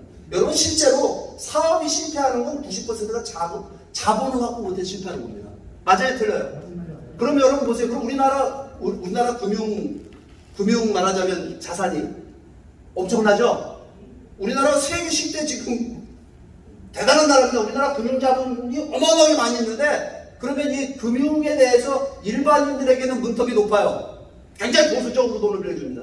그럼 여러분 그 은행 가갖고 은행 돈을 갖다가 마음대로 뺏으면 근데 보다 더 상대적으로 돈을 쉽게 가져다 쓰는 사람들 누구죠? 이기업. 대기업 재벌들입니다. 재벌들은 보면 차익 경영 해갖고 막 별짓을 다 해. 보면 뭐 골목시장에 들어가고 커피숍까지 다 만들어서 하잖아요. 그러니까 여러분 대기업은 자본 조달 능력이 좋고 중소기업이나 개인들은 자본 조달 능력이 없게 되면 여러분 시장에서의 승자는 볼 것도 없는 거죠. 누가 이기죠? 이기업. 대기업하고 경쟁이 안 되는 거예요. 자본 문제 때문에. 이게 무슨 얘기냐면요. 시장에서의 승자를 누가 결정해주는 구조가 되어 있냐면 이게 이 관치금융이라는 체제 안에서는요. 정치권에서 결정해주는 거예요. 정부가 결정해주는 거예요. 정경유치. 맞죠? 네. 그러니까 우리나라는 지금 젊은 애들이 창업을 꿈꾸거나 기업가 정신을 가지고 혁신적인 뭐를 도전하는 나라가 더 이상 아닌 겁니다. 그럼 우리나라는 미래 비전이 있을까 없을까 이렇게 되면 우리는요 더 이상 여러분 우리나라는 중진국 선진국이라고 얘기하지만요 제가 볼 때는 우리는 지금 주변에 그 중국이라든가 지금 막 일어서는 나라들 있잖아요. 여기에 우리가 밀릴 수밖에 없습니다. 이런 구조로 가게 됩니다. 그러니까 뭘 해야 되죠? 금융개혁을 해야 됩니다. 근데 왜 갑자기 통일 얘기하다 금융개혁 얘기를 하냐? 이게 통일 문제하고 관계가 있기 때문에 여러분들 얘기하는 겁니다. 우리가 경제력이 없으면 북한과 통일을 할 수 있어요, 없어요? 우리 경제가, 남한 경제가 살아나야 되는데 이대로 가다가는요, 통일했다고 우리는 주지 않습니다. 망하는 건데, 통일했다가. 그러니까 여러분, 우리 남한 경제력을 살리기 위해서는 뭘 해야 되느냐 하면 금융개혁을 해야 돼요. 근데 금융개혁을 하게 되면 우리에게 뭐가 따라오냐면, 이 홍콩에 있는, 홍콩뿐만 아니라 한국이요, 아시아 태평양의 새로운 금융허브가 될 수 있습니다. 새로운 금융허브가 되게 되면 여러분, 국제자본이 어디로 몰려와요? 한국으로. 한국으로 몰려오죠? 여의도. 여의도. 이거 왜 보여드리냐면 저 빨간 건물이 저희 건물이라 보여드리는 겁니다, 이게 지금. 네, 우리 건물이에요. 이게 뭐냐면 우리 문현진 박사가 국제금융허브로 준비하고 있는 건데, 이거. 오. 이게 되면요, 박수 치다니까.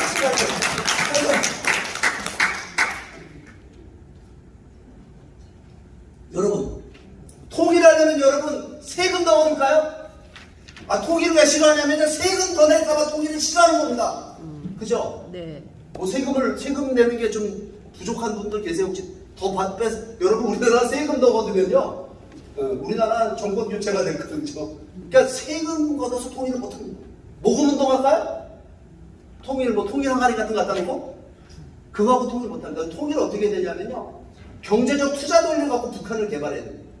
그 경제적 투자 논리를 갖고 개발하려면 남한 경제가 성장해야 되고, 그뿐만 아니라 여기에 뭐가 와야 되냐면요, 국제금융이 한국에 몰려오게 되면요, 여러분 휴전선 열리고 남북 통일이 되는 과정에 북한을 어떻게 할 수 있죠? 우리가 도와줄 수 있어.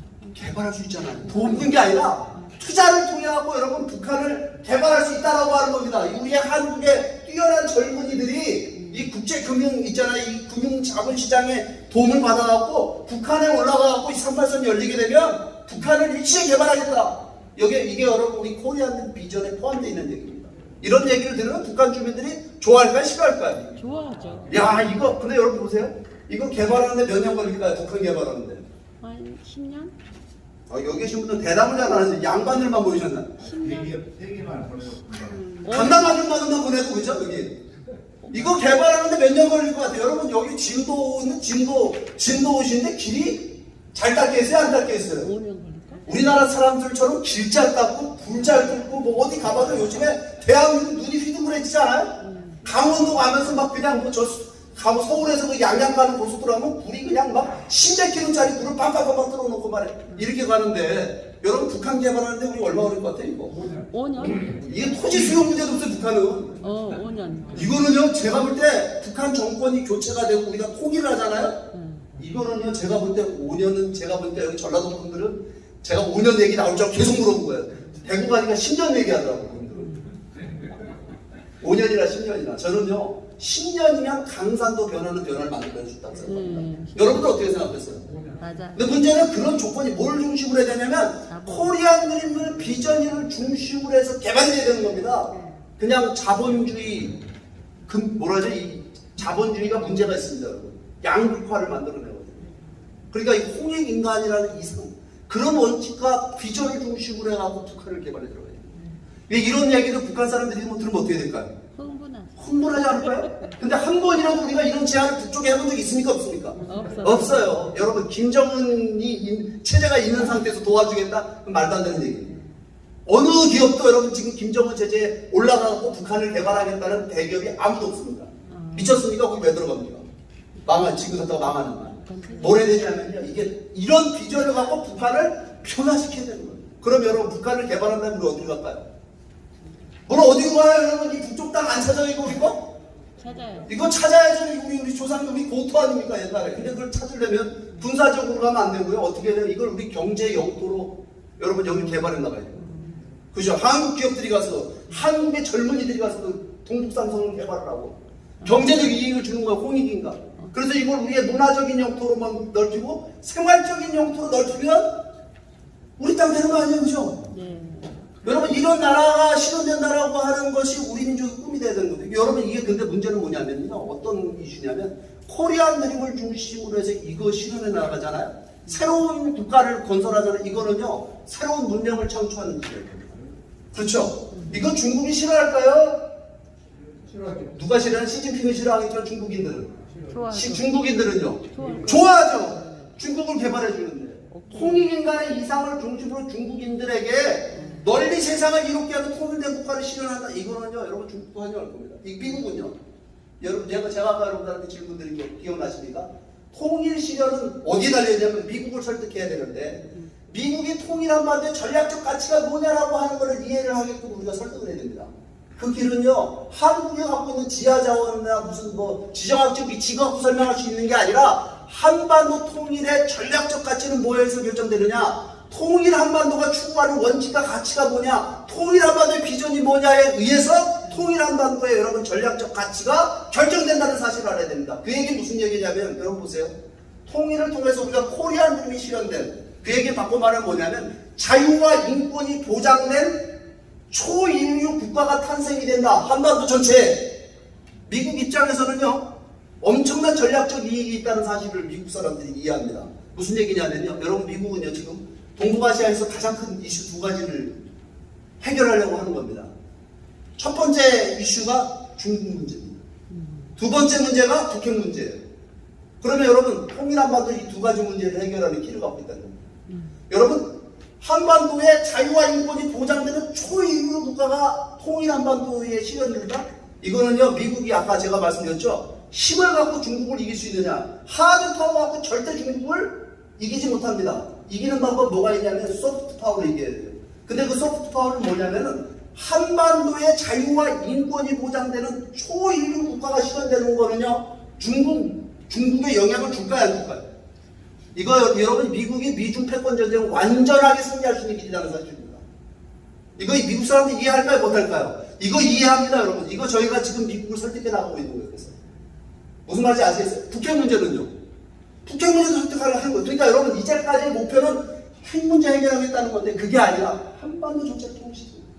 이런 일이 된다면 우리의 통일을 하면 코리안 드림을 중심한 통일은 여러분 한국이 새로운 문명 주도 국가가 될 수 있는 그런 길이 열린다는 사실입니다. 맞아요 틀려요? 그게 바로 코리안 드림이에요. 근데 제가 미국이 받아들인다는 미국 국방정보국이 이 책을 한반도 관련한 유일한 책으로다가 선정을 했어요. 여기 문현진 박사 같은 이 코리안 드림을. 제가 지금 한 강의는 제 얘기가 이 책에 있는 얘기를 제가 지금 설명하고 있는 겁니다. 그러면 여기 오신 여러분들은 이 코리안 드림을 알아야 돼요? 알아야 되겠죠? 이 책을 다 읽어보시겠습니까?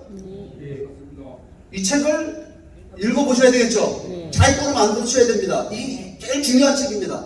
그러니까 오늘 이 책을 여러분들이 사시면은 뭐 제가 문현진 박사는 아니지만 여러분들 앞에 제가 사인을 해서 하나씩 드릴 테니까 책은 몇 권 없으니까 여러분들이 책은 그냥 드리면 안 읽으십니다. 그래서 제가 사서 읽으시라고 하는 겁니다. 정가로 이 책을 꼭 읽어보시길 부탁을 드리겠습니다. 이 어마어마한 내용이 안에 담겨져 있고 미국에서 가장 지금 영향력 있는 책으로 지금 부상을 하고 있고 미국을 지금 움직이는 일을 저희가 우리 문현진 박사를 중심으로 해서 우리 글로벌 피스 재단이 지금 아주 열심히 하고 있습니다. 네, 열심히. 근데 이 미국을 움직이는 거는요, 저희가 자신 있습니다. 근데 문제는 뭐냐면요, 한국에 문제가 있어요. 여러분, 미국을 움직이려고 미국을 설득하면 미국 사람들이 뭐라고 얘기하냐면, 야, 니네 한국 사람들도 통일을 반대하는데 우리가 어떻게 통일을 도와줘? 이럽니다. 맞아요, 틀려. 이게 우리 지금 한국의 한심한 상황이죠? 여러분, 통일 논의가 이렇게 되어 있어요. 북핵 문제만 해결하겠다. 여러분 북핵 문제가 북한 통치체제를 변화시키자고 북핵 문제 해결됩니까? 안 됩니까? 자, 경제 문제, 경제 교류만 하다 보면 북한이 다 변한대요. 여러분 북한의 경제 개발이 북한 통치체제의 변화 없이 가능합니까? 불가능합니까? 이 불가능한 얘기예요. 이거 문제는 해나발한 얘기들이거든요. 이게 다 지금 무슨 얘기냐면 이 문제는 하나의 문제입니다. 결코 분리시킬 수 있는 문제가 아니라는 사실이에요. 근데 자꾸 이거를 분리시켜서 개별적으로다가 접근합니다. 근데 이거는요, 해결하는 방법은 이게 포괄적 전략과 하나의 문제로 해결해야 되는데 그 목표는 뭐냐면 코리안 드림이 실현된 평화 통일을 실현하는 거예요. 이거 실현하려면 국제사회 협조 받아야 됩니다. 한국과 미국이 하나 돼서 유엔을 비롯해서 중국, 러시아, 일본을 움직여야 됩니다. 국제사회의 지지 얻어야 돼요. 그런데 중요한 건 뭐냐면 이런 걸 얻으려면 남북한 주민들이 하나 돼요. 주도해야 됩니다. 근데 북한 주민들한테는 선택권이 없지 않습니까? 누가 먼저 해야 돼? 나만. 남한, 근데 지금 우리 사회는 지금 뭐 남한의 정치권이나 남한 국민들은 이런 지금 시대적 상황을 알고 있습니까? 모릅니까? 모르기 때문에 여기 우리 지금 광주 전당군에 여러분들이 이 자리에 오신 거는요, 대단히 중요한 지금 자리에 오신 겁니다. 역사 발전은요, 정치가들이 하는 게 아닙니다. 정치인들이 하는 게 아닙니다. 누가 하냐면요, 큰 역사적 변화는 시민운동, 시민저항운동에 의해서 만들어진 겁니다. 3.1운동이라는 시민저항운동. 그죠? 마하트마 간디, 마틴 루터 넬슨 만델라 이런 분들이 역사의 위대한 비전을 중심으로 해서 시민사회를 움직여서 이 피플 파워를 통해 갖고 역사를 변화시켰습니다. 동서독 통일도 동서독 주민들에 의한 시민저항운동이었었다고 동서독 통일이 됐겠습니까? 안 됐겠습니까? 소련은요? 소련의 변화도요, 군부 쿠데타를 막은 소련 시민들의 저항운동이 있었기 때문에 여러분 소련 공산주의가 올라가라고 동유럽에 있는 모든 국가들도 공산주의를 포기하는 그 과정을 보게 되면 체제전환이라고 하는 건 다 시민 저항운동을 통해서 이루어진 겁니다. 근데 이거를 빼놓고 여러분 남북 협상만 가지고 돼요? 이게 지금? 안 되는 거죠? 그러니까 여러분 제일 중요한 거는 통일은 누구의 힘으로 해야 된다? 시민의 힘으로. 그 시민운동 세력 우리가 만들자는 거예요, 그게. 그래서 여러분 통일을 실천한 사람들이 지난 10년 동안 저희가 이 운동을 지금 연락에 지금 하고 있는 겁니다. 여러분 이 운동에 동참해 주시겠습니까? 네. 아무튼 여러분들 만나 뵙게 돼서 반갑고요. 잠깐 또 쉬었다가 두 번째 강의를 시작하도록 하겠습니다. 여러분 감사합니다. 시간이 많이 지나서 화장실만 빨리 좀 다녀오시고 하도록 하겠습니다. 예, 열강을 해주신 우리 선생님께 의장님께 한 번 더 큰 박수 부탁드리겠습니다. 그 화장실을 가시고 그 10분 있다가 바로 들어오십시오. 딱 바로 오십시오. 오시는 대로 바로 시작하겠습니다. 그리고 식사 전에 끝내는 걸로 하겠습니다.